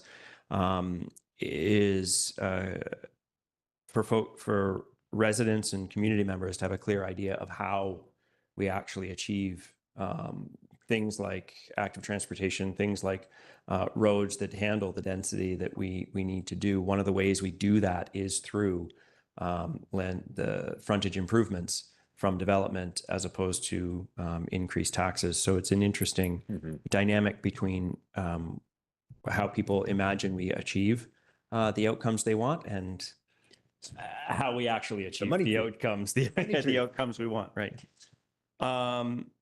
Another question, and I may have missed this, but it would seem important to have some kind of laneway connection, and I don't necessarily mean a vehicle connection between Glenander Place and Diamond Head Road. Because there's a massive bank of parking at Glenander Place, right in front of Canadian Tire, the Subway, all the shops there, the Dollarama, a massive bank of parking. And if people come to visit this Diamond Head Road pedestrian space, it'll be very awkward to get there if you have to walk all the way around. So is there some kind of vision to do cut through laneways from Glen Inner Place onto Diamond Head Road in the east-west direction. So between Glen Alder and Diamond, through this block, right here. Yeah. So my expectation is that, and as I was saying, there's these policies that are likely going to require some cut throughs for access to the parking and servicing, and the plan does talk about those transitioning to some kind of public right of way. We didn't get specific and say it should be here or there, but I hear your point, and I think we could make it more clear that the function that those could serve and the need to address that. I think that's something that we could easily add. Yeah, I think a good example is the cut through, the existing cut through on Tantalus Road. I think it's between the independent grocery store and the pub that's used quite frequently to access Tantalus Road in that for the restaurants and whatnot on Tantalus. Yeah. Thanks. And that's it. Thanks very much. Councillor French, then Anderson, and then I've got a few more. I wanted to ask about tiny homes. So in Loggers East, we specifically have mentioned tiny homes as a housing form that would be acceptable for that area. Out at Brackendale by Don Ross, we have a tiny home village that's proposed. And the tiny home phrase doesn't show up anywhere. And I'm wondering, is that a conscious decision on the part of staff?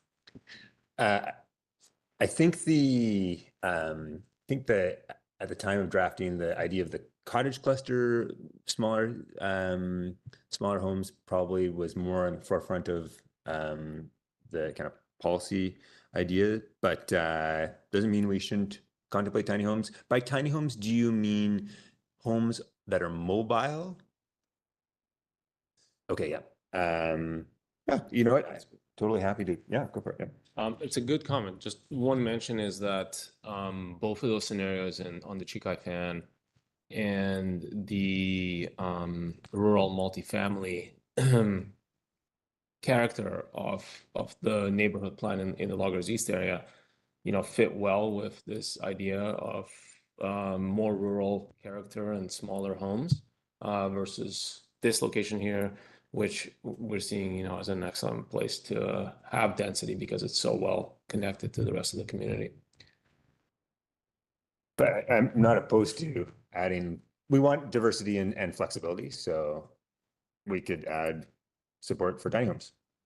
Yeah, great. Okay, and I'll have more to say about that when we get around to comments. I also wanted to ask about bike share. Again, Loggers East makes a specific reference to our desire to see bike share programs and I believe car share programs as well.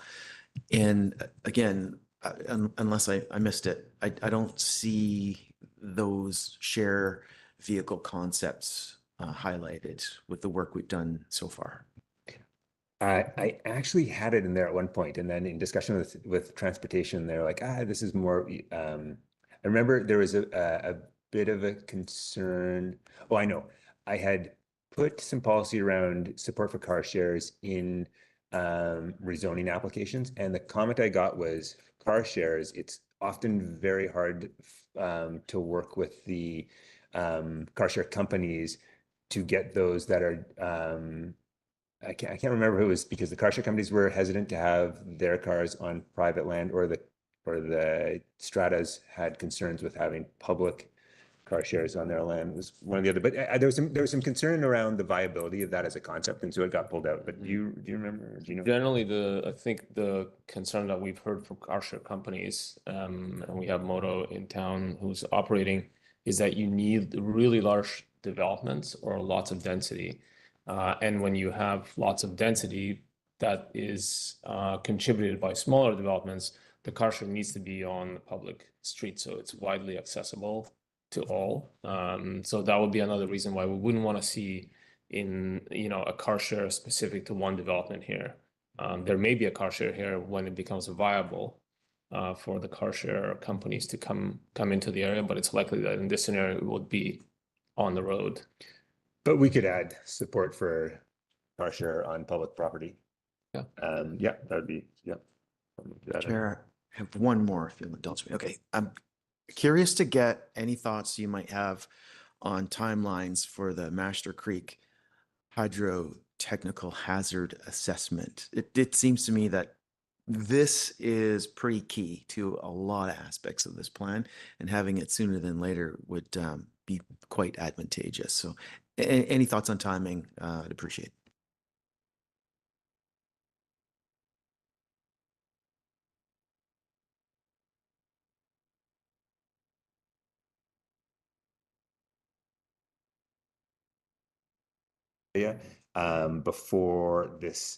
Before the end of the year.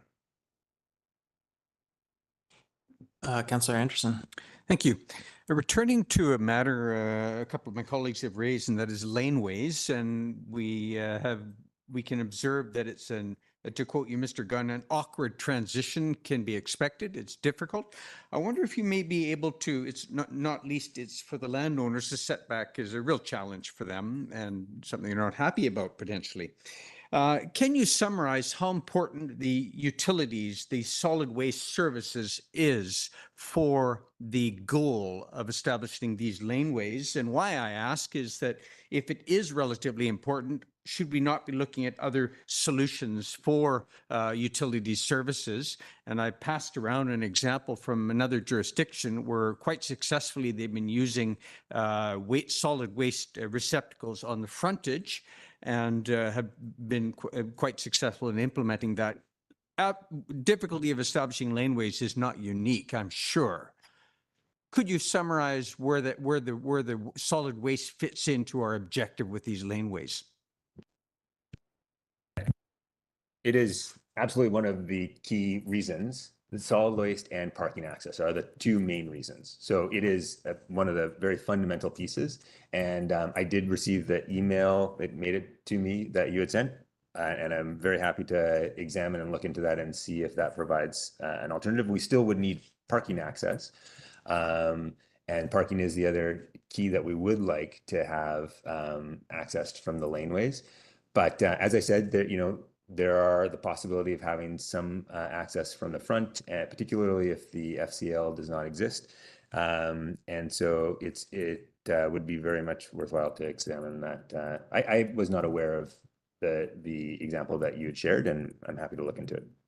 Thank you, Mr. Gunn. Regarding parking, underground parking, or the potential of that, is highlighted throughout the draft report.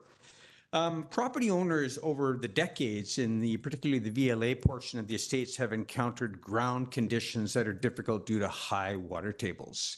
And this has affected foundations, need to restore and repair foundations. It's also come up, I recall, on the Squamish Can tour of a geo-exchange project where the ground conditions and the high water table were quite prominent issues. In the section under drainage and stormwater, this is page 86, I forget what chapter that is, but there's a number of recommendations for new developments and requirements for them. Should we look at advice or measures to take into account the ground conditions, which obviously exist there? It is a former riverbed. The Squamish River swept through there. I don't know how many hundred years ago, but that's where the Squamish River was located. Yeah. So I think what would be required is some kind of geotechnical study to identify. And as I said, I have talked to landowners who have done preliminary work, and not us going and paying, but they've paid some geotechs to do preliminary examination and have had favorable results. It's probably location specific. Whether we should engage in that. I think one of the problems is that whether underground parking would be viable or appropriate to pursue will have a lot to do with the construction costs. As proformas change, I think whether or not it would be viable to put in underground parking probably varies over time. And so, I think there are decisions that will be made by individual developers as they start to explore what they're going to put in place, what pathway they pursue. Would having the information ahead of time, knowing across the neighborhood, would that be a benefit? Probably. But we have limited resources that we've tried to use for stormwater, water, sewer, road design, and the hazard study. And so really the resources we put to those pieces, the underground parking is probably going to be specific to certain properties. It's probably not going to be for townhouse development, multiplex. It's really going to be for the apartments. And so we just haven't prioritized putting funds to that. It could be worthwhile, but it could cost a fair bit, and I'm not aware of the expected cost. Fair enough, Mr. Gunn. Thank you. Thank you, Chair.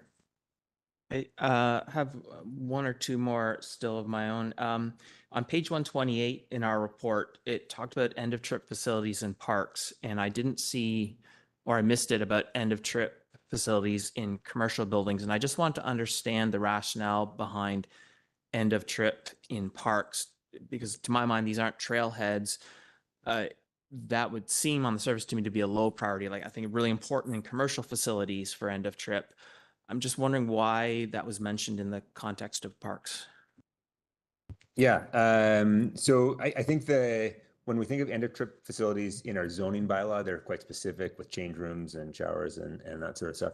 That term came from engagement from Public Spaces group that did their work and talked to their kind of community of people about what they thought would be appropriate, and we really tried to integrate the input we got from them.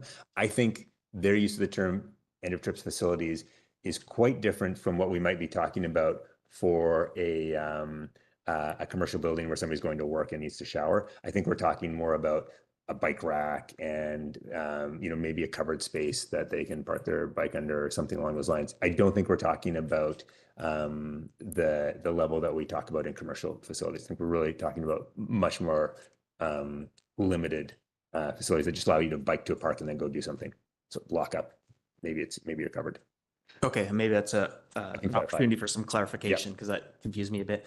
The other piece, when I looked at some of the road profiles on Diamond Head Road, page 134, what I saw was public on-street parking in both directions, no bike lane, and fairly wide driving lanes, which seemed contrary to our general direction in terms of supporting active transit and stuff. And I'm just wondering if you can speak to that, and is there an opportunity to maybe focus a little more on some of the active transit opportunities?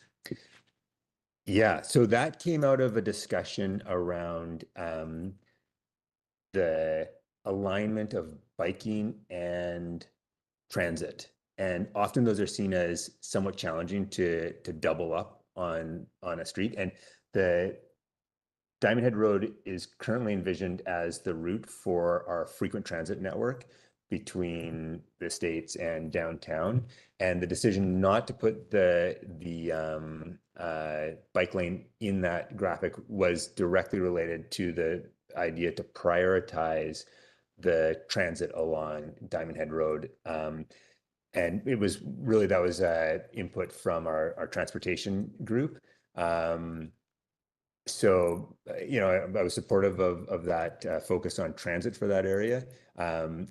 Certainly something we can look at in further detail, but I know that there was a point of quite a bit of consideration, and ultimately we wound up with the idea that let's be focused on the transit, and then have shared use of the road for bikes should they want to bike in that area.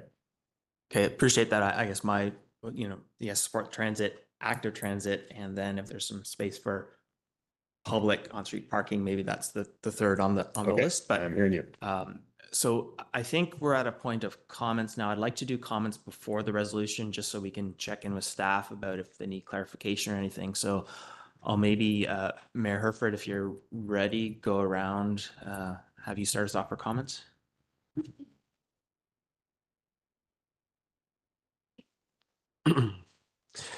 Thank you. I think the challenge is that I really appreciate all the work that's gone into this, and I know that some of the community's been challenged around seeing themselves reflected here, but I think I think that the staff's done a good job of actually balancing the comments and the aspirations of what's possible here. And as we sort of set our mind to the actually seeing this come to fruition, I see some sort of timing challenges, starting to crystallize what it could look like at the various steps. As far as what's proposed here, I think staff's done a good job of balancing all the considerations and the evolution from sort of last time that we saw it, which is the slide that's still up. I think makes a lot of sense, and there are still some trade-offs here, as some have mentioned around the I appreciate the rationale for those residential pieces at sort of both ends of the Diamond Head Road, sort of high street, which ties right into what I was asking about the laneways and everything. So that, I think that's a trade-off that that I'm willing to accept.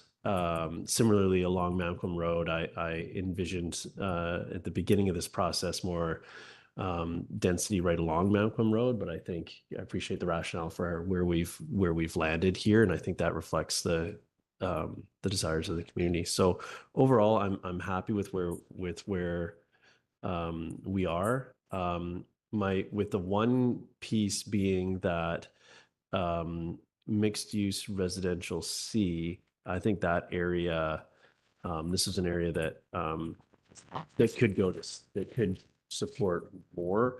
Particularly, I know one of those has some rental zoning on it as well, and I think of what's possible there. I think that could be appropriate. I don't see the spectacle building redeveloping, to higher in the near term. So really, it's about that other parcel, and I think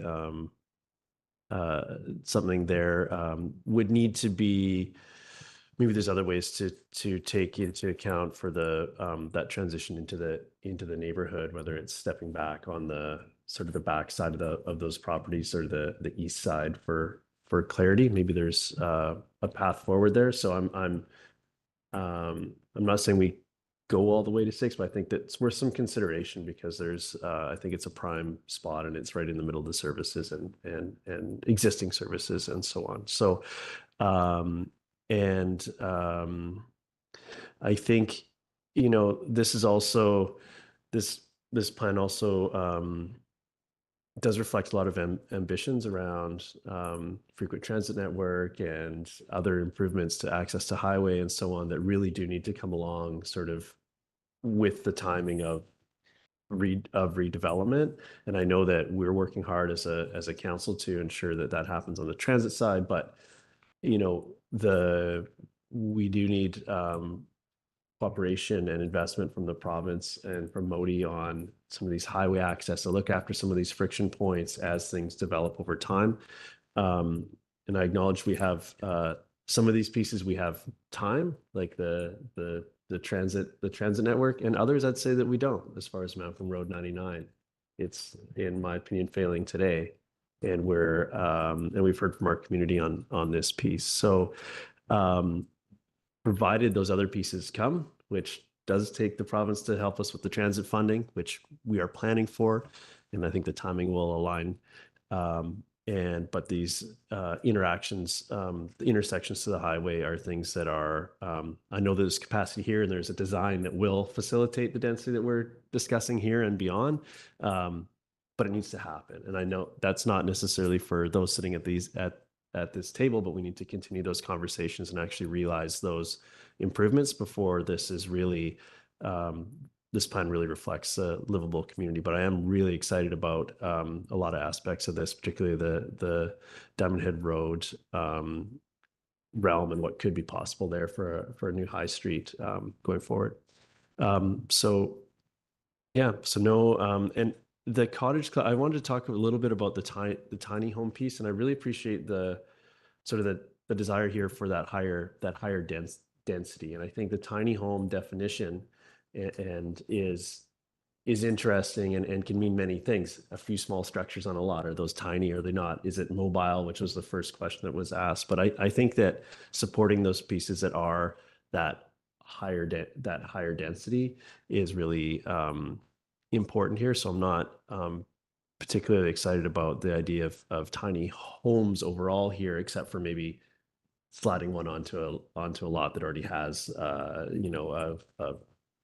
primary structure, maybe a laneway house, and is there another way to put something in there rather than seeing one sort of seeing. That's the way I'm interested in these, not seeing a lot go to a bunch of tiny homes, which doesn't actually achieve the density that I think that we set out to achieve here. So I don't quite know the specific spot for staff to incorporate that feedback in, or if that's what everyone else's feelings are. I'm going to cut myself off there, Chair, because I'm pretty sure I've gone over time. Thank you. Yeah, I think you've set a low bar for a runner, maybe, but I'll forgive you this time, or well, we'll see what happens to our lunch, and maybe no one will forgive you by the time we're done this conversation. But I'll go to Councillor Hamilton. Thanks very much. So comments and feedback. Generally, I support the plan in general. I think there's been a lot of care given to both expertise and planning knowledge and community feedback and finding compromises between the two. Specifically, I would support higher density along Mamquam Road. And my thinking there is to facilitate frontage improvements. Although having said that, I do look forward to our forthcoming ACC policy to see how things like frontage improvements can be achieved when we are moving ahead with smaller developments, right? All of these developments here are relatively small in the grand scheme of neighborhood planning. So I look forward to seeing whether there's a way for our ACC policy to accommodate these sorts of improvements without requiring large lot development. I do support greater lot consolidation abilities along Diamond Head Road in order to facilitate just a more sensible long-term structure, built structure. I'm supportive of greater height allowances in Area C. That's an area that is, in my mind, well suited to larger heights because it's got quite a few higher buildings around it.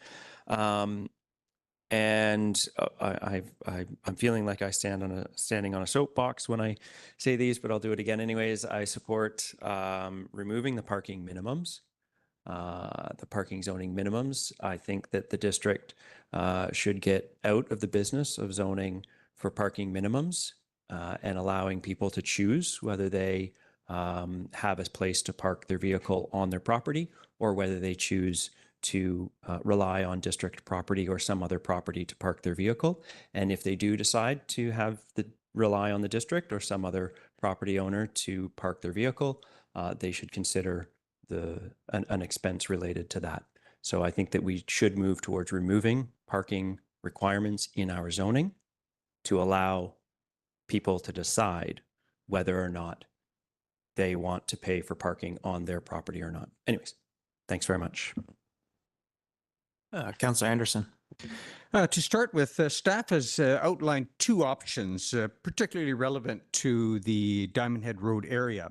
I think we must recognize that we have here a fairly intrusive plan. It's heavy-handed. We've made that choice, but we should acknowledge that. It is so interpreted by those, particularly in that area of the Garibaldi estate. So in the interest of fairness, I think that the better outcome for those residents is likely option 2.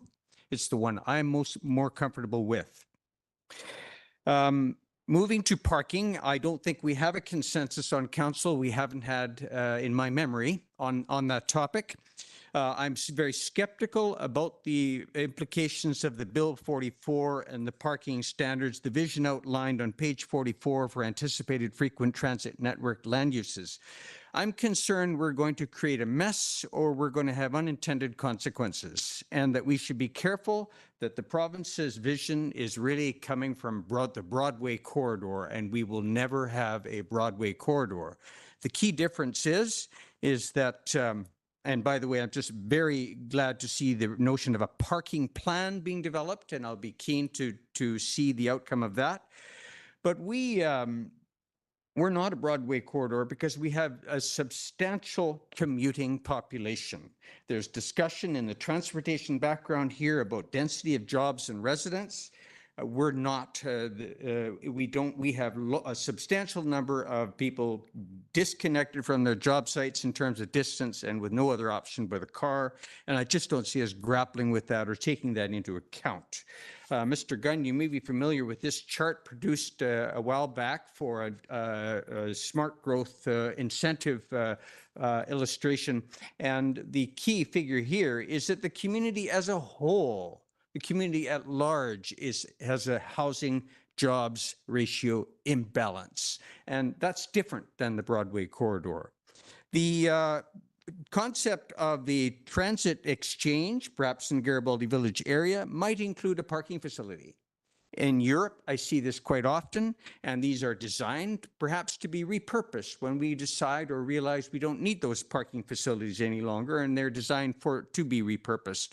A mobility hub, and you already have here supporting car share parking. Well, we can do a whole lot of things in a transit exchange. Perhaps we might consider parking as well. We learned a couple of weeks ago that residents of Sea and Sky are parking at Squamish General Hospital.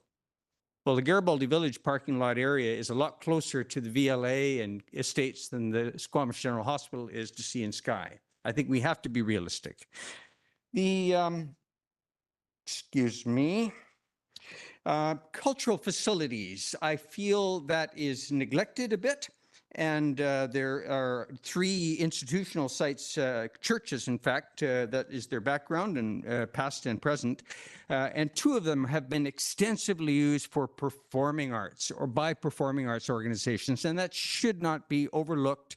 I have noted in these input sessions representatives from that community taking an interest in the fate of those properties, the Anglican Church and the Baptist Church. And there is only mention of daycare and other uses, but not zeroing in what is the obvious thing is that they are hubs for the performing arts. And perhaps we might put in focus how we might assist those facilities as such. When we consider employment spaces, I fear that we should be more mindful of not just population serving jobs and employment spaces. We want to create wealth in the community, bring wealth from elsewhere, selling goods and services elsewhere, and not always be focused on the population serving employment spaces, which we do in this report. We should just be mindful of that. On the issue of the VLA bylaw and the building scheme, that is the one that's been referred to in the Checkmas area, I think the issue is trust. And as a member of a building scheme in the past, that was my issue with where the district was going in, frankly, ignoring that we had one and hoping that we wouldn't take you to court or take the issue to court. We have been advised by a previous colleague, Mr. Race, Doug Race, that the courts generally uphold building schemes in the province of BC. But the issue is trust, and we should start there. And the VLA bylaw account here is all about farming and livestock and stuff. The real thing about the story about the VLA here in Squamish is that it was a democratic process. The subdivision possibilities were ruled by the VLA ratepayers in an arrangement with the District of Squamish. So the ratepayers had a lot of say, and they were in favor of subdivision, and they probably would be today on their own terms. It's an issue of process and trust in both of those cases. Finally, the Garibaldi Estates historical statement of historical significance is an example of why we should not have outside consultants writing our local history. It is deeply flawed, and it should not be included in the report. It is missing themes, obvious ones, including a First Nations feature, a trail, an ancient trail which connected Cowtain to the Malcolm River. It's well described in maps. Let's not hire consultants to write local history. Thank you. Councillor French. Thanks, Chair. I have a lot to share. I hope I can cram it all in. I'm a yes to bike share, car share being mentioned in the plan, even if it's just a mention, because the companies that do that work will decide whether it's viable or not, or when it's viable or not. I'm supportive of flexibility around lot consolidation. I think that where we're at currently is a bit too restrictive. I want future developers to be able to work with square consolidated lots instead of long skinnies, and I just think that we need to rethink that to create more flexibility for designs that work well in the neighborhood. Wanted to underline Councillor Anderson's thought about churches as performing arts centers. Bang on, for sure. When I was young, I went to so many plays and cultural events that were in those churches and tiny homes. So when this come back to us, I'd like to see reference to tiny homes. Not as a future tiny home village or some kind of permanent part of the neighborhood, but more along the lines of wherever there is a possibility for carriage house development, there could be tiny homes.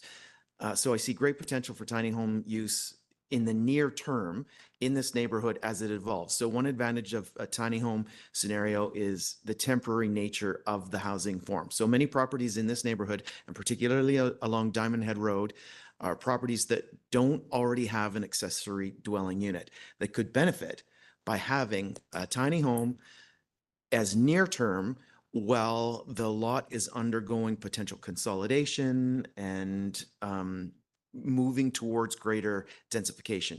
This removes challenges around demolition and deconstruction.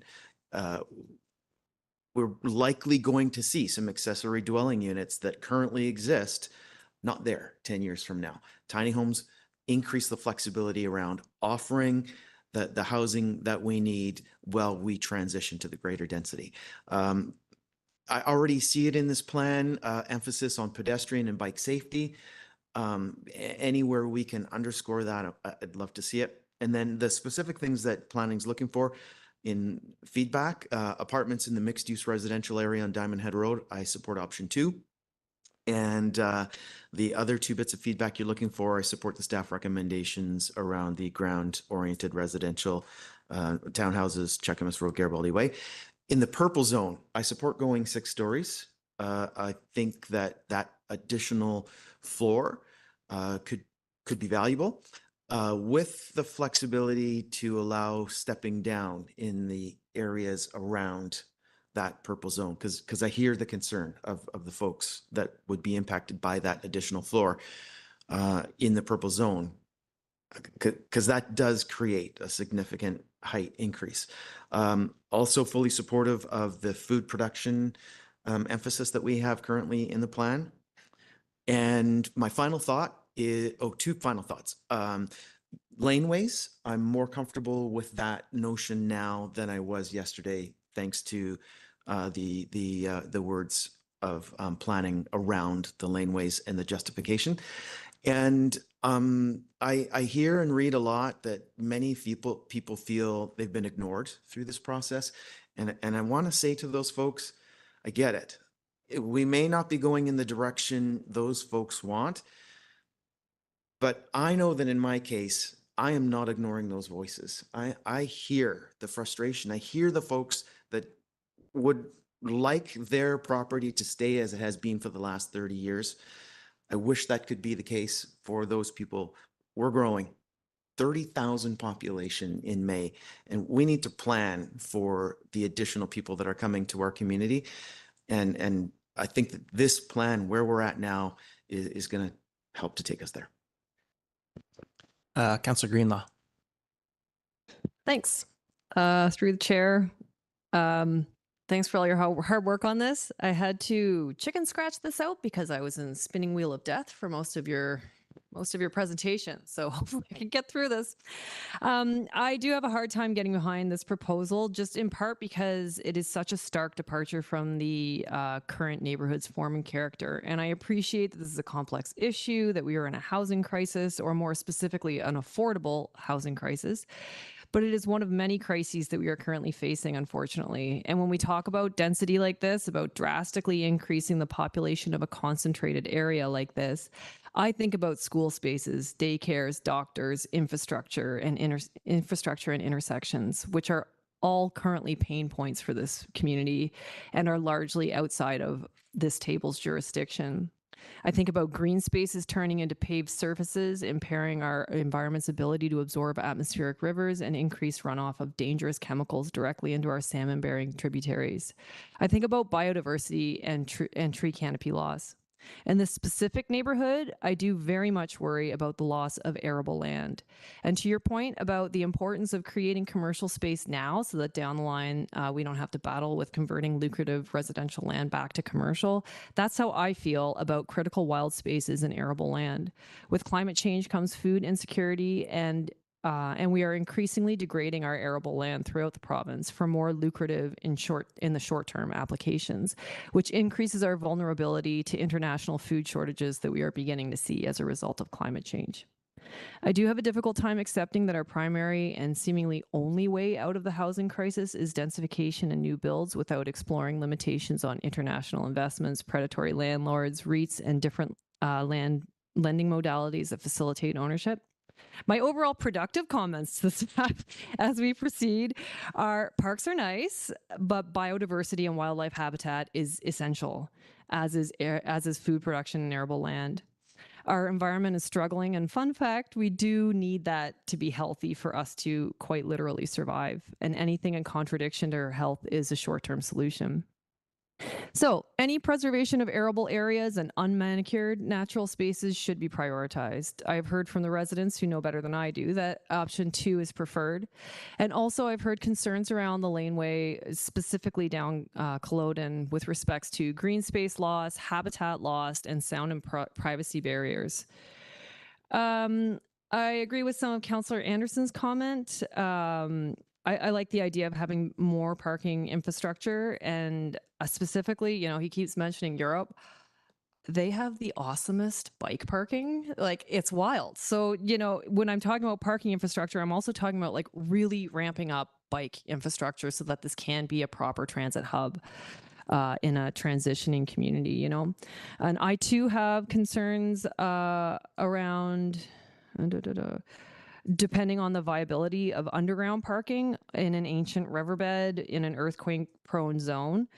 I know it varies throughout the area, quite low in quite localized ways, but there have been several residents who have complained, who have made comments about existing issues with subsidence. So just, you know, being wary of relying on underground parking as a solution in this area.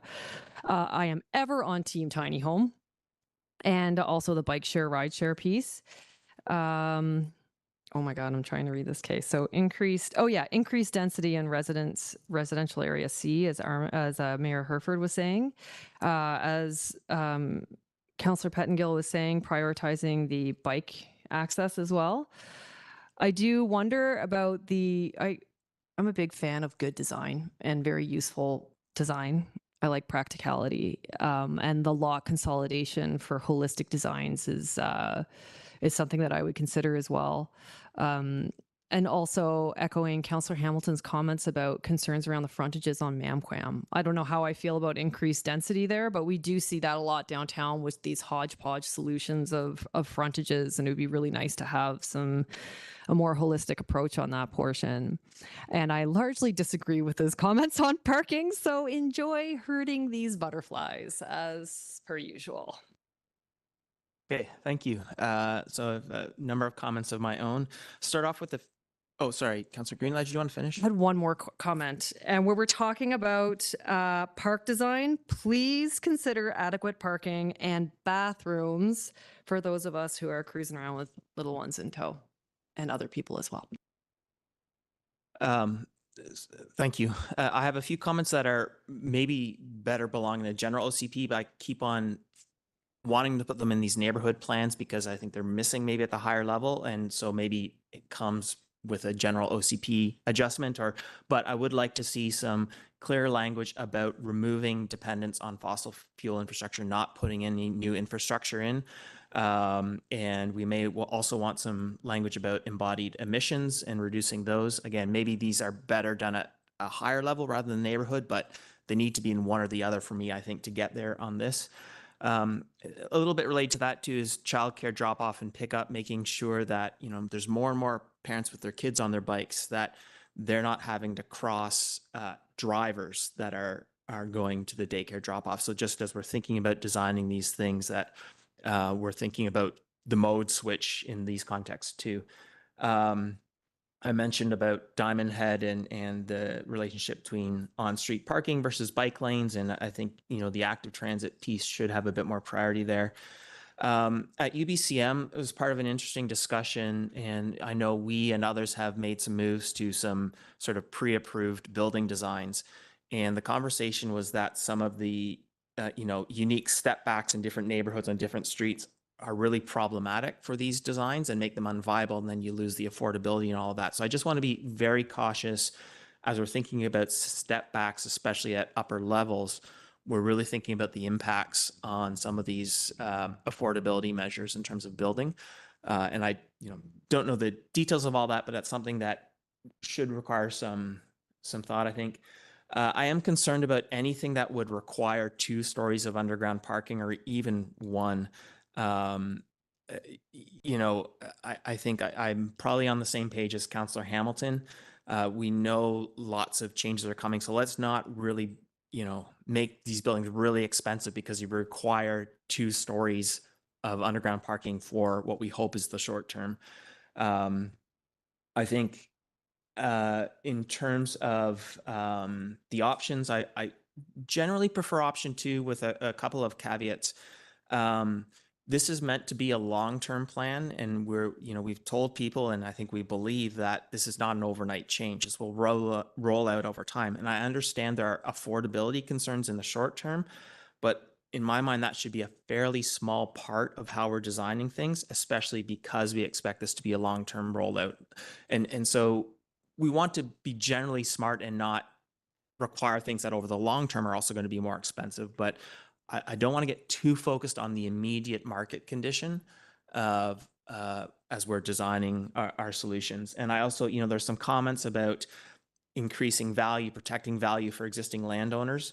That's exactly the thing that's making the housing market unaffordable. And I don't think anything we're going to do is going to drop home values, but we shouldn't be aspiring to maximize increase in home and property values for existing or new residents. And on that same note, you know, there's some comments about you've done density and it hasn't brought down prices. That's not the goal or the thought. We understand that over time, you need to be providing multi-unit, and 10 years down the road, they provide your more affordable stock. And we haven't been doing that. So there's a gap, and there's going to be a gap for a while. And we are doing the necessary work to stop that gap, you know, in 10 years from now. So that's why we haven't seen the affordability yet. It's not the expectation. We also know affordability is largely demand driven. This is an incredibly desirable area. So we can expect to, I think, moderate price increases, but not make things magically affordable. And that is, I think, the reality of what we're trying to achieve here. Would say that public green space beyond just a park is really, really important. And the plan does speak to it, but I just want to highlight how important I think this is as we build in density. There needs to be public green space kind of everywhere. And tree canopies. And these are the things that will make this workable and livable and even better than it is today.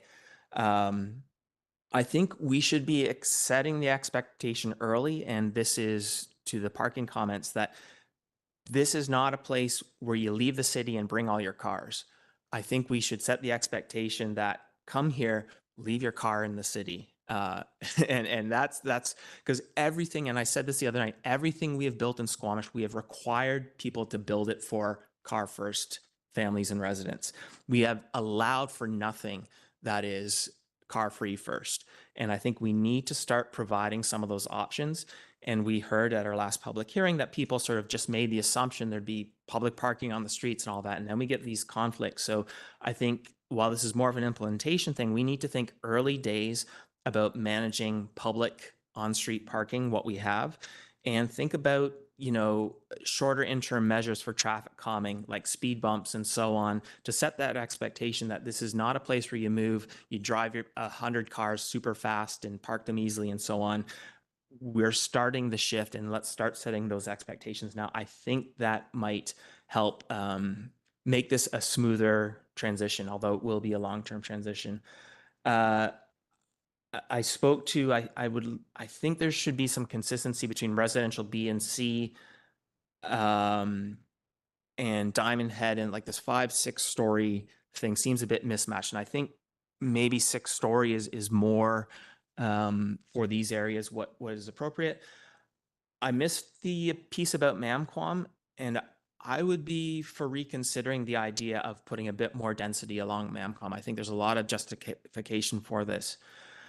I will finish off by saying I do recognize that this is a lot of transition. As we've said before, and I am a believer, this is an area that is of prime ability to support housing for a whole lot of people that really need housing. And right now it is serving that need for relatively few people. And what we are asking for is, and we are not imposing a change on individual lots. If you're not willing or wanting to change your lot, we are not requiring that. But we are saying if your neighbor wishes to, they can start over time, they can start to allow and support some more of that housing. And I think that's really important from an equity perspective, I just think of community health, for all the things people want, Brennan Park and sidewalks and transit. This is how we get all these things, which makes actually the community better for everyone. And so I understand this is a lot of change. Change is really tough. It's when I go back to Ontario and see where I used to live and the change that happened around there, it's really hard. But there are other people who have no home, and that is much, much harder. And so we're trying to do the hard work to balance this. And I actually really appreciate the feedback that came out of the most recent engagement, and the attention and I think the consideration that people providing that feedback gave to some of these challenges. So I went way too long, as I think most of us did. Is there anything that staff would like some clarity on?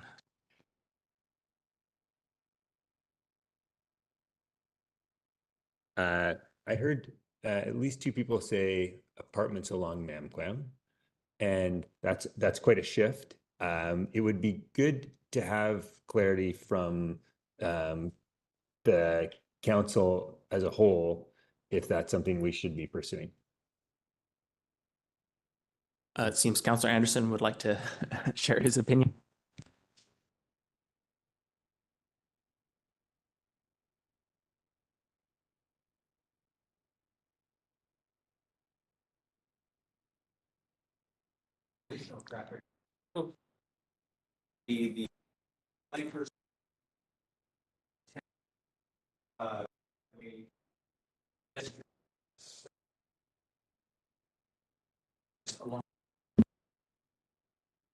Mayor Herford, did I see a hand?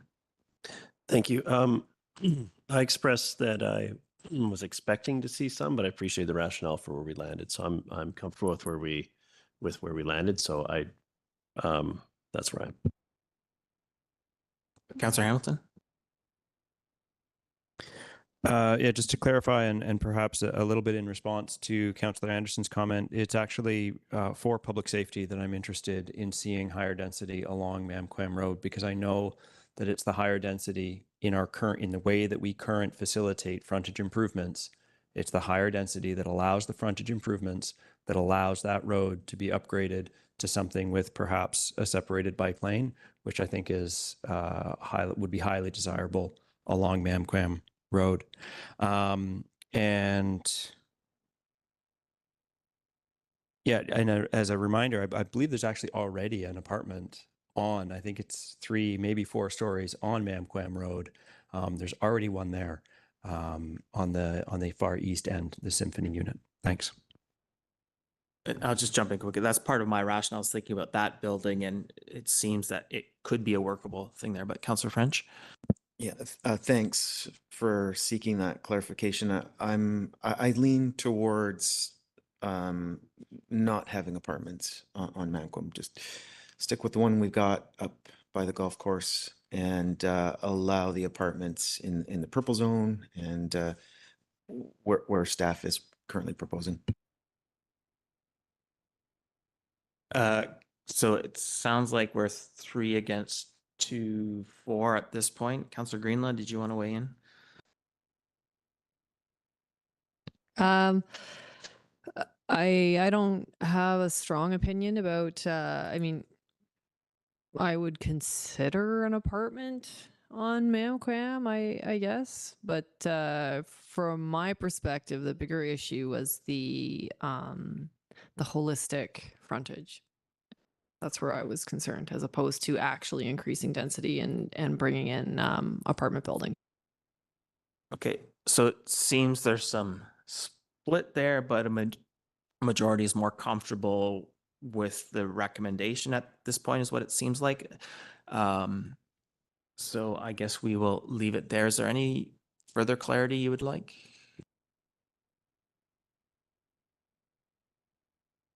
There? That's what. Okay. Okay, is there anything further that Yeah, no, that was the piece that stood out as. Mayor Herford? Thank you.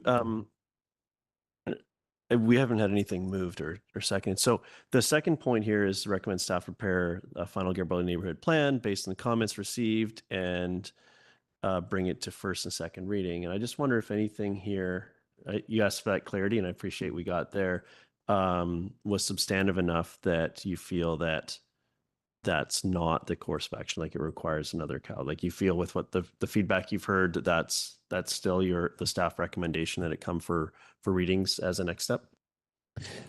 Yeah, through the chair, I feel confident that we could bring a final product for readings.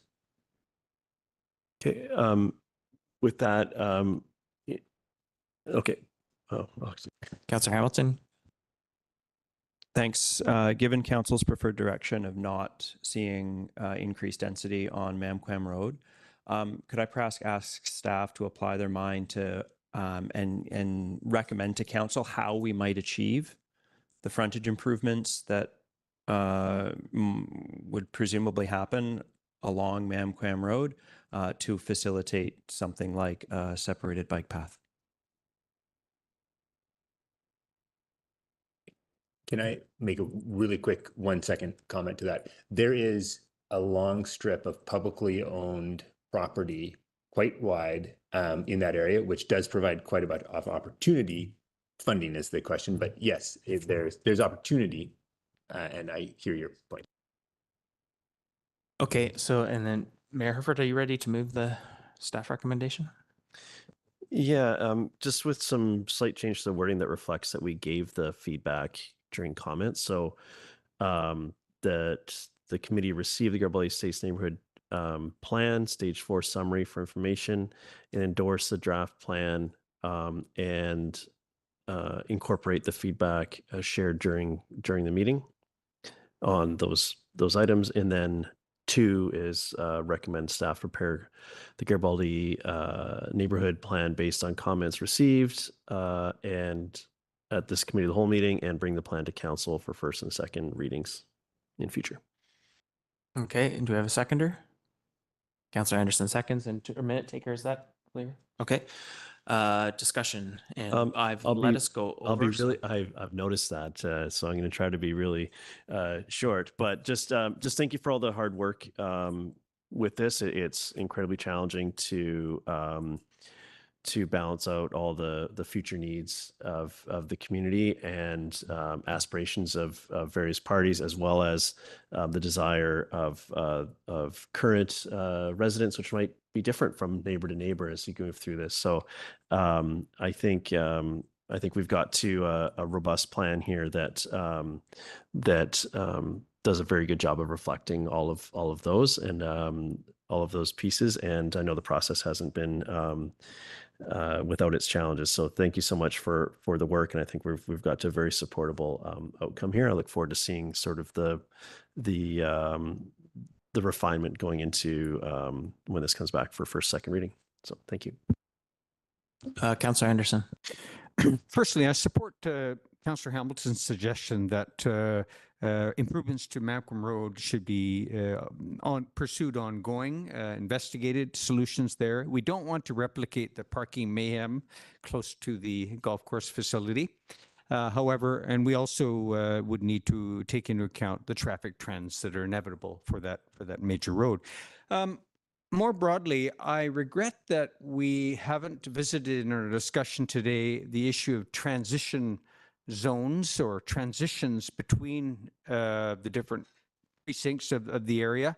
The public has certainly brought them to our attention in the Reed Crescent area, Reed Place area, and in the area immediately east of Black Tusk Road on the Cheakamus Way side. We have a lot of concerns and apprehension about these transitions and how they might be affected.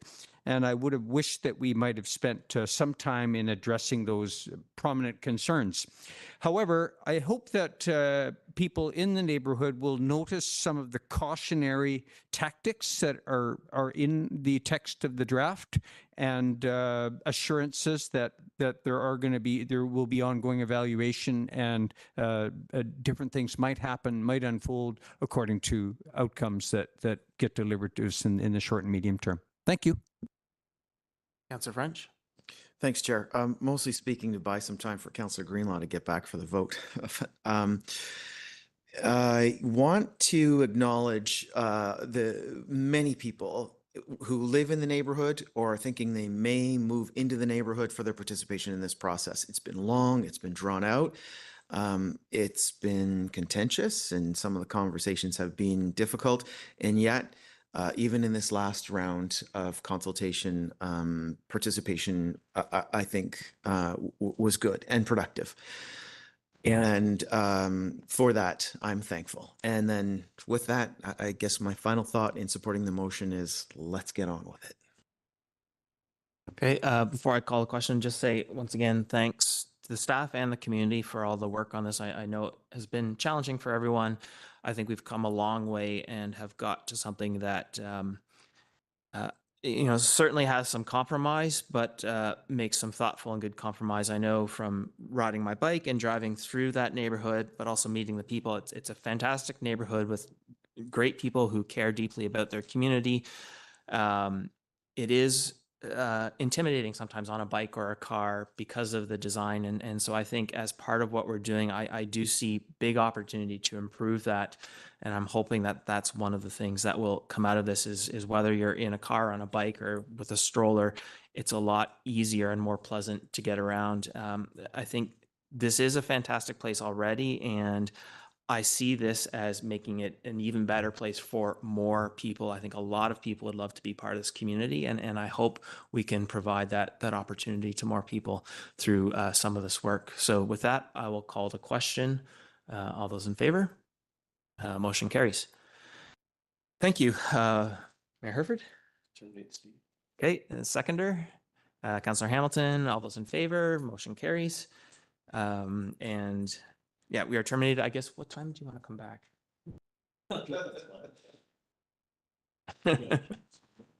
I'm looking to corporate officer. We have a window of time to start our next meeting, but if we delay the start another 15 minutes, that's okay.